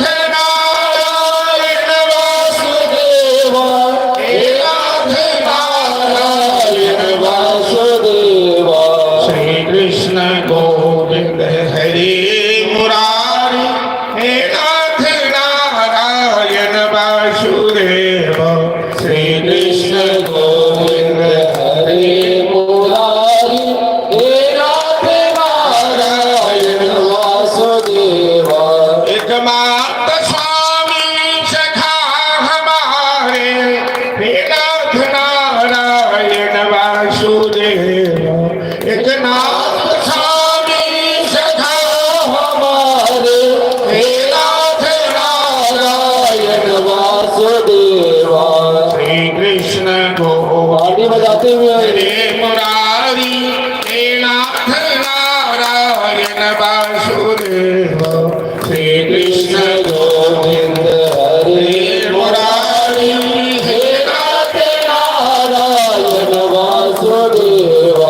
वृंदावन बिहारी लाल की जय। गोविंद गोविंद हरे मुरारी, गोविंद गोविंद रथांगधारी, गोविंद गोविंद मुकुंद कृष्ण, गोविंद गोविंद नमो नमस्ते। श्री कृष्ण गोविंद हरे मुरारी, हे नाथ नारायण वासुदेव, जिह्वे पिबस्वामृतमेतदेव, गोविंद दामोदर माधवेति।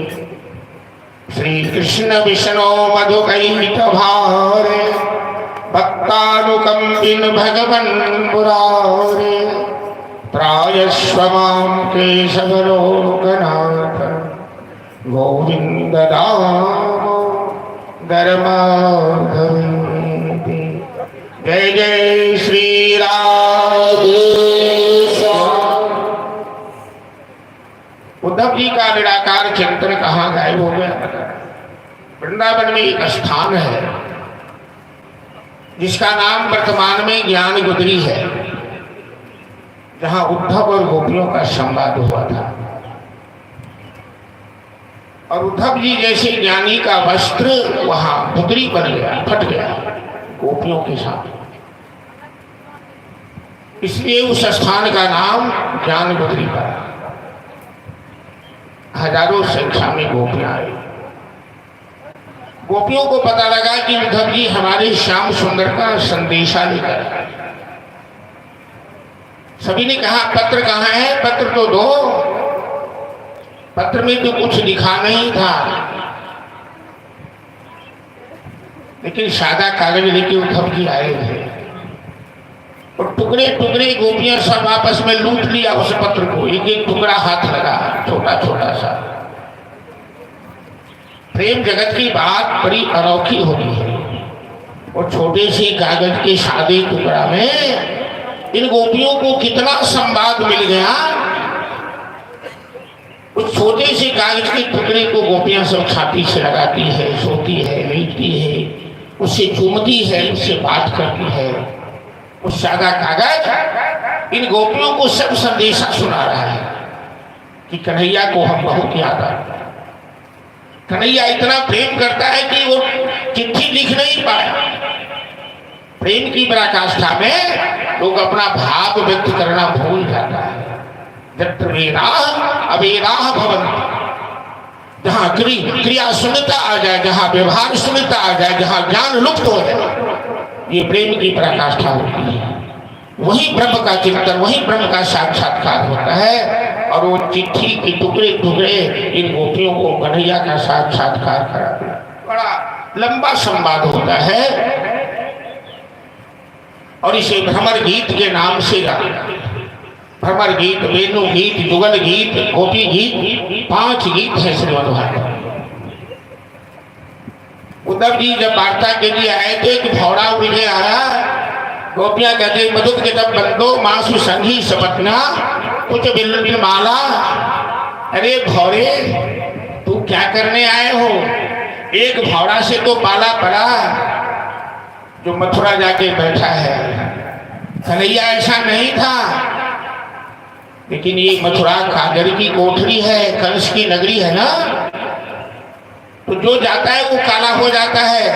उद्धव जी आप कौन सा संदेशा लाए हैं?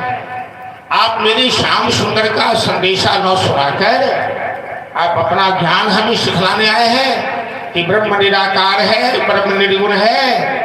अरे हम पूछते हैं आपसे कि जो उनके गुरुनाही 2 गुण भये कहाँ थे?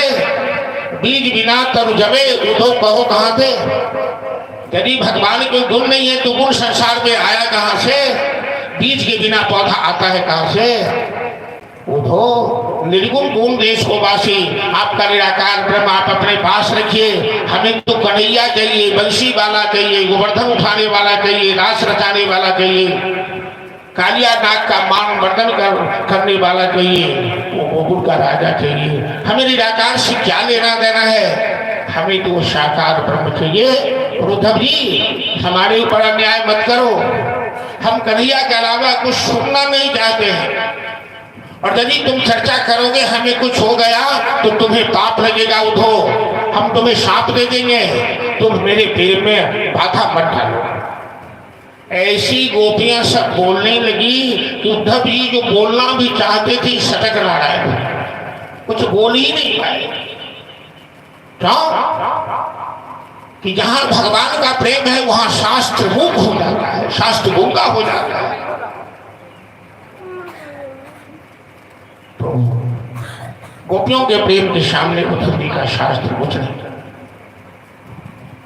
गोपियां कहती है तुम देख रहे हो कि हमारा क्या हाल है? नित दिन बरसत नैन हमारे, सदा रहत पावश्री तू हमके। कवि सोना जी का शब्द जबते शाम सुधारे। अरे हमारी आंख में अंजन नहीं लगते, काजल नहीं लगते, कितने आंसू बहते हैं, हमारी कंठ भी नहीं सूखती है। वृंदावन में बाढ़ आ गई है, आंसुओं की बात। तुम जाके कन्हैया से कहना कि क्या हम उससे कुछ मांगते हैं क्या? अरे हमें उससे कुछ नहीं चाहिए, कोई आकांक्षा नहीं है मेरी। अखिया हरि दर्शन को प्यास, देखन चाहत हो कमल नयन को, निष्दिन रहत हो। अंत में उद्धव जी दोनों हाथ जोड़कर प्रणाम करने लगे। वंदे नंद श्री राम पादरेणो अभिचस यासाम हरि कथोदीतम पुराती भुवन। मैं नंद बालित इन विरांगनाओं को प्रणाम करता हूँ जिनकी भक्ति प्रेम की गाथा तीनों लोक को पावन कर सकती है। ये कन्हैया में तल्लीन है, समाहित है, कन्हैया इनमें समाहित है, इन दोनों में कोई अंतर ही नहीं है। उद्धव जी जैसे ज्ञानी ने ऐसा ही अनुभव। आशा महो चरण रे रुषा महर्षा वृंदावने किमपि गुलमगतौ सिद्धीनाम या दुष्सजन सुजन मार्ग पथम चहित्वा भेजुर्मुकुंद वरवीन सुतिभिर्विभ्रति। हे प्रभु, अगला जन्म हमें इसी रूप में देना तो ब्रजमंडल में देना। पेड़ बनाना, पौधा बनाना, पत्थर बनाना, पक्षी बनाना, गाय बनाना, बछड़ा बनाना, ग्वाला बनाना, मानुष हो तो हे नस्खान बसो। नस्खान कवि ने इसी श्लोक का ट्रांसलेट किया है ब्रजभाषा। अंत में उद्धव जी सरेंडर कर गए, सभी गोपियां ने संदेशा दिया और गोपियां कहती है कि उद्धव जी जाके श्याम सुंदर से कहना कि परसों कही आपन श्याम गए, पर बीत गए कितने परसों। परसों न घटे परसों न बढ़े, परसों की बात गई परसों। वो तो जाते समय कह गया था कि हम परसों ही आएंगे, परसों भी लौट के आया नहीं। कि मथुरा नगर कान्हा गेलई नीर मोहिया सखी है, गेलई नीर मोहिया से पलटियो न कहियो देखई हो राम। पलटियो न कहियो देखई हो राम। हमरा बिसरी गेलई छलिया मोहनमा, हमरा बिसरी गेलई छलिया मोहनमा से दर्दियो न कनियो बूझई हो राम। मास बरस बितलई बीतलई उमरिया,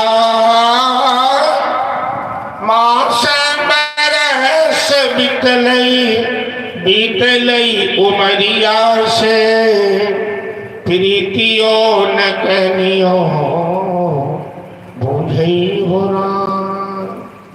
सभी गोपी को गला बकोर लग गया। उद्धव जी ही बोले चलिए भागवत के 10वें स्कंद के दुर्भाग्य पूर्वार्ध में हम सब थे। आप प्रेम की जता तक कथा थी तो पूर्वार्ध थे। उद्धव जी लौट के गए और जैसे पहले श्याम सुंदर से झगड़ी झड़कीन की आप क्यों याद करते हैं। एला के बाद झगड़ा झड़कीन की आप क्यों नहीं जाते हैं वृंदावन। दोनों हाल में एक ही उत्तर देते हैं श्याम सुंदर की, ये तो प्रेम की बात है। 12 किलोमीटर की दूरी वृंदावन मथुरा की है, फिर कन्हैया जाती क्यों नहीं है। तो दुनिया की नजर बहुत बुरी है। 12 साल के बाद ही लोगों में काम विकार पैदा होता है।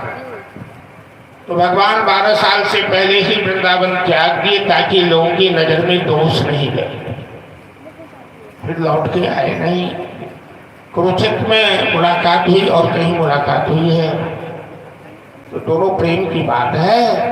दूसरी बात है कि विरह प्रेम की जागृत गति है और सुसप्ति मिलन है। मिलन अंत है मधुर प्रेम का और विरह प्रेम का घरा विरह की आबा में ही पक करके पक्का होता है। जरासंध ने मथुरा पर आक्रमण किया, जब नहीं जीत पाया तो काल यवन के साथ गदवंशियों को चारों तरफ से घेरने की योजना।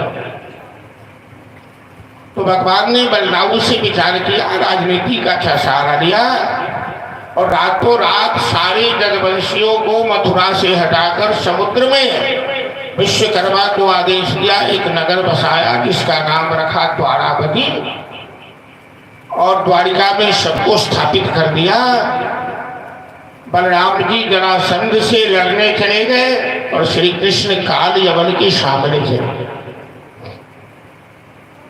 दक्षिण अमेरिका का रहने वाला एक काल यवन महादेव से वरदान प्राप्त किया है कि उसे कोई अस्त्र शस्त्र से नहीं मार सकता। तो भगवान उसके सामने जाकर खड़े हो गए। काल यवन के सामने ठाड़ बगड़ी थी। काल यवन के बड़ा गुस्सा ले, दुश्मन के बहुत हल्का लो लियो तो दुश्मन के गुस्सा में तो काल यवन तो बलवान से आ करैया खाली हाथे ठाड़ भगनी देख रहा, गुस्सा है नहीं कि देखो ना हमारा इतने कमजोर बुझी गई जो बिना हथियारे के हमारे सामने आके गए, ऐ छड़िया एक वालिया तुम्हें डर नहीं लगता है? भगवान करके हमें कोई डर नहीं लगता है। अरे मैं तेरा काल हूं। अरे काल है तो क्या कर लेगा, चल काल है, अभी पकड़ के तेरी गर्दन तोड़ दूंगा। वो काल गया मैथिली भाषा में जो लड़ाई हिंदी के हम पकड़ी के गर्दन नहीं चली तो कन्हैया करके हमारा पकड़ी बात कौन है? अरे हमें पकड़ पाओगे तब ना। तो काल यवन कहता क्या तुम भाग जाओगे रणभूमि से? कहा हाँ मैं भाग सकता हूँ। अरे बेशरम, रणभूमि में भगना ये कायर का काम है। तो भगवान कहते हैं हमसे ज्यादा बेशरम तुमको कोई नहीं मिलेगा, हम तो सभी बेशरम है, सब कुछ पिए हुए। देखने काल यवन पकड़ा धार के हाथ छुआ कर भागे थे। जना कबड्डी में कबड्डी करें तो हाथ छुआ कर भागे। आप पाछा करे सीधे हिमालय की गुफा में चली गई। जत सूर्यवंशी राजा मानधाता के पुत्र मुचकुंद महाराज देवता से वरदान प्राप्त कर 10,000 वर्ष से सूत सूता बना अहाँ चिंता नहीं करूँ, वहाँ तो 8 घंटा 10 घंटा सूते वो 10,000 वर्ष सूता। तो भगवान गेलखिन अपन पिताम्बरी से झैंक देलखिन, उड़ा देलखिन अपने नौकारा पाछा से काल यवन ले ओकरा बुझेले कि यह सुतले छलिया। तो पहले तो गरजले कर जाइए ए उठ उठ उठ। वो तो मोह निद्रा में सुतत थी, जोर से लात मार के खींच कर मुचकुंद महाराज के ध्यान टूटले तो दिखैया सामने काल यवन ठार। इतनी घुसायलन मुचकुंद के कि आंख से अग्नि के ज्वाला निकले और काल यवन वही में जल का भस्म हिंसा सपापेन अभिहिंसितः खलः। मुचकुंद के वरदान में कि हमारा भगवान के दर्शन हो जाए। तो भगवान सामने आपके ठाकुर कलखिन महापुरुष आप कौन है? यदि बात मेरा नाम वासुदेव कृष्ण है, ये जगवंश में मेरा अवतार है। मुचकुंद महाराज भगवान के चरण पे गिर पड़े, कहने लगे सरकार कि विमोहितो यम जनैः समायया त्वदीयया त्वां न भजन्तनर्थदि सुखाय दुःख प्रभवेषु सज्जते गृहेषु योषित पुरुषस्य वञ्चितः। आपकी माया से पूरा संसार मोहित है, मैंने आपको पहचाना नहीं, क्षमा कीजिएगा प्रभु। भगवान ने मुचकुंद का उद्धार किया। द्वारिका आए। विदर्भ देश के राजा भीष्मक की पुत्री का नाम रुक्मिणी महारानी। ये रुक्मिणी साक्षात लक्ष्मी के अवतार है। राजा भीष्मक के 5 पुत्र 1 पुत्री। बड़ा पुत्र रुक्म छे जे भगवान कृष्ण से बड़ा द्वेष करे थी, शत्रु माने थे। और रुक्मिणी भगवान कृष्ण से प्रेम करे थे।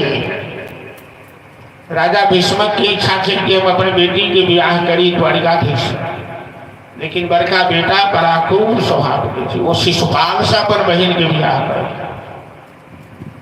शिशुपाल जरासंध दत्तवक्र इत्यादि सब बाराती लगा भी रहे थे, वो सब ठीक ठाक कर रहे थे। तो रुक्मिणी महारानी तुरंत एक चिट्ठी लिखकर सुदेव नाम के ब्राह्मण के हाथ पठौड़ के द्वारिका। पहला जमाना में सबसे अधिक विश्वास पात्र ब्राह्मणे हुई थी। तो रुक्मिणी ब्राह्मण देवता के हाथ से चिट्ठी पठौड़ के द्वारकाधीश भगवान के हाथ में चिट्ठी पड़ गई। सत्वा गुणान भुवन सुंदर सन्वतांते निर्विश्य कर्ण विवरे हरतों गतापम रूपम दिशा दिस्मृता अखिलार्थ लाभम त्वयि अच्युता समपत्र अपत्र। प्रभु, मेरे पिता के यहाँ राजे महाराजे सब आते हैं और सभी आपकी प्रशंसा करते हैं और आपका जश, आपकी कीर्ति सुनकर मेरे कान संतुष्ट हो गए। मैंने अपना जीवन आपके चरणों में सौंप दिया है, मैंने आपको अपना पति मान लिया है। प्रभु, आप समय से आकर हमें यहाँ से ले चलिए। ऐसा मत कहिएगा कि कोई भी कुमारी कन्या किसी अजनबी से प्रेम कैसे कर सकती है। तो काका मुकुंद महती गुणशील रूपा विद्या वयो द्रुण धाम अभिरात तुल्यम धीरा पति कुलवती नवरीनीत कन्या कालो नृसिंह नरूप मनोभिरा। आप तो इतनी कमरीय त्रिभुवन कमरीय मूर्ति है कि तीनों लोग की गोल ऐसी जुड़ती होगी तो आपको नहीं पाना चाहती हो। इसलिए प्रभु, यदि आप समय से आकर मेरा अपहरण नहीं किए तो जो सिंह का आहार है वो कहीं शिशुपाल रूपी गीदड़ न छीन ले और मैं आत्महत्या कर सकता। माँ वीर भाग ऐना श्लोक सीखता कि आप जल्दी से हमें यहाँ भगवान सीधे ब्राह्मण देवता के रथ पर बिछाकर विदर्भ देश की यात्रा करें। बलराम से अब सुखदेव जी भगवान कृष्ण के लीला वर्णन के साथ साथ उनकर गृहस्थी के विस्तार की कथा कहा जाता। तो विदर्भ देश में गिरिजा मंदिर पर जाकर भगवान बैठे थे। रुक्मिणी के भाई की शंका छै कि कहीं आपका हमारे बहन के अपहरण नहीं कर दिया, तो हजारों सेना सुरक्षा में लगा करके क्या तो राजघराना में गिरिजा पूजा करे के परंपरा थे, रुक्मिणी पूजा करे थे, तो सेना सब संग में आगू पाछू एकदम अस्त्र शस्त्र से लैस हुए। ब्राह्मण देवता जाकर रुक्मिणी की सूचना दी कि तुम्हारी प्रीतम गिरिजा मंदिर में आकर तुम्हारा इंतजार कर रहे हैं। रुक्मिणी महारानी को बड़ी प्रसन्नता हुई, अपनी सहेलियां सबसे मीराबाई के शब्दों में कहने लगी, आओ मेरी सखियां मुझे मेहंदी लगा दो, मेहंदी लगा दो, मुझे सुंदर सजा दो कि मुझे श्याम सुंदर की दुल्हन बना दो। मैं अपने प्रियतम श्याम सुंदर की दुल्हन बनने वाला, बांध के घुंघरू में उनको रिझाऊंगी, लेके एक तारा में शाम शाम लगाऊंगी, अटल सुहाग की गिरिया लगा दो, मुझे श्याम सुंदर की दुल्हन बना दो। रुक्मिणी सहेलिया के साथ बार बार अपनी माँ को प्रणाम कर निकली गिरिजा मंदिर जाने के लिए, तो सेना साथ में लगी। रुक्मिणी के मन में तो प्रसन्नता है, वो जानती है कि श्याम सुंदर तो किसी तरह हमें यहाँ से नहीं चलेंगे। जब रथ पर वासुदेव कृष्ण को देखा सेनाओं ने, भगवान की माया तो त्रिभुवन मोहिनी माया है, तो भगवान ने एक बार सभी सेनाओं को देखकर मुस्कुरा दिया। और जैसे ही भगवान मुस्कुराए कि सभी सेनाओं ने अपना अपना हथियार डाल दिया। सेना सबकी कहा लगने, वाह कितनी सुंदर जोड़ी है, अद्भुत जोड़ी है, कमाल की जोड़ी है, रुक्मिणी और श्याम सुंदर की जोड़ी। अच्छा होगा ये अपहरण करके ले जाएगा, वरना रुक्मिणी जैसी दुल्हन का विवाह शिशुपाल जैसे राक्षस से हो, क्या इसकी चाल है? सेना सब कह रहे थे, शत्रुओं जगह प्रशंसा करे वह ने परमात्मा, क्या इसकी चाल है, क्या इसके बाल हैं, क्या इसके हार हैं, कैसी इसकी कमर है, कैसी इसकी पीताम्बरी है, कैसे इसके दुपट्टा है, कैसे इसकी मुस्कान है। भगवान के मधुराधिपते अखिलम मधुरम, समझिनी जी कहने मधुराष्टकम सुना दिया, लेकिन हम क्षमा मंगलिया जिस समय के बहुत अभाव से हवन से हो करवा के कथा खनो पशुएल से, अब हम कथा के करी दौड़ा के बाद से तब मधुराष्टक में तो 10-15 मिनट समय लगे थी, दूसर बात साज बात पर हुई थी तो कहीं बढ़िया लगे थे। तो मधुराष्टकम के सारे कईटा मन में बुझ लियो, गीत नहीं सुनकर कि कन्हैया के सब चीज सुंदरी थी, ओकरे नाम थी मधुराष्टक। बाल सुंदर, चाल सुंदर, हाल सुंदर, बोली सुंदर, लीला सुंदर, रूप सुंदर, सब चीज इनके सुंदर थी। से भेरे मधुराष्टकम या सेना सब हथियार डाल दे और आराम से गिरिजा पूजा करके रुक्मिणी के हाथ बांध कर रथ पर बैठा ले रखे। चोरी चोरी सब भाई देखी चोरी करती वो तो जबरदस्ती छीन लेती, छीना चाहती। 5 जन संख्य में भगवान बजरखिन दुंदबी राग सेना शब्द पहले से आले थी। बड़का बड़का वीर भाकुरा सब भयंकर लड़ाई शुरू हो। तब तक बलराम जी सेना लगा पहुंच गई कि घमासान युद्ध में सब पराजित हुए। रुक्मिणी के भाई जो रुक्म थे बड़ा शह था, वो सब साथ में जाकर कृष्ण के रास्ता रोका। भगवान कृष्ण की बड़ा गुस्सा है, वो रथ से उतर के पकड़ कर रथ गर्दन काटा। रुक्मिणी पैर पकड़ कर खाना रखे थे, प्रभु हमारे भाई लेने मारी है।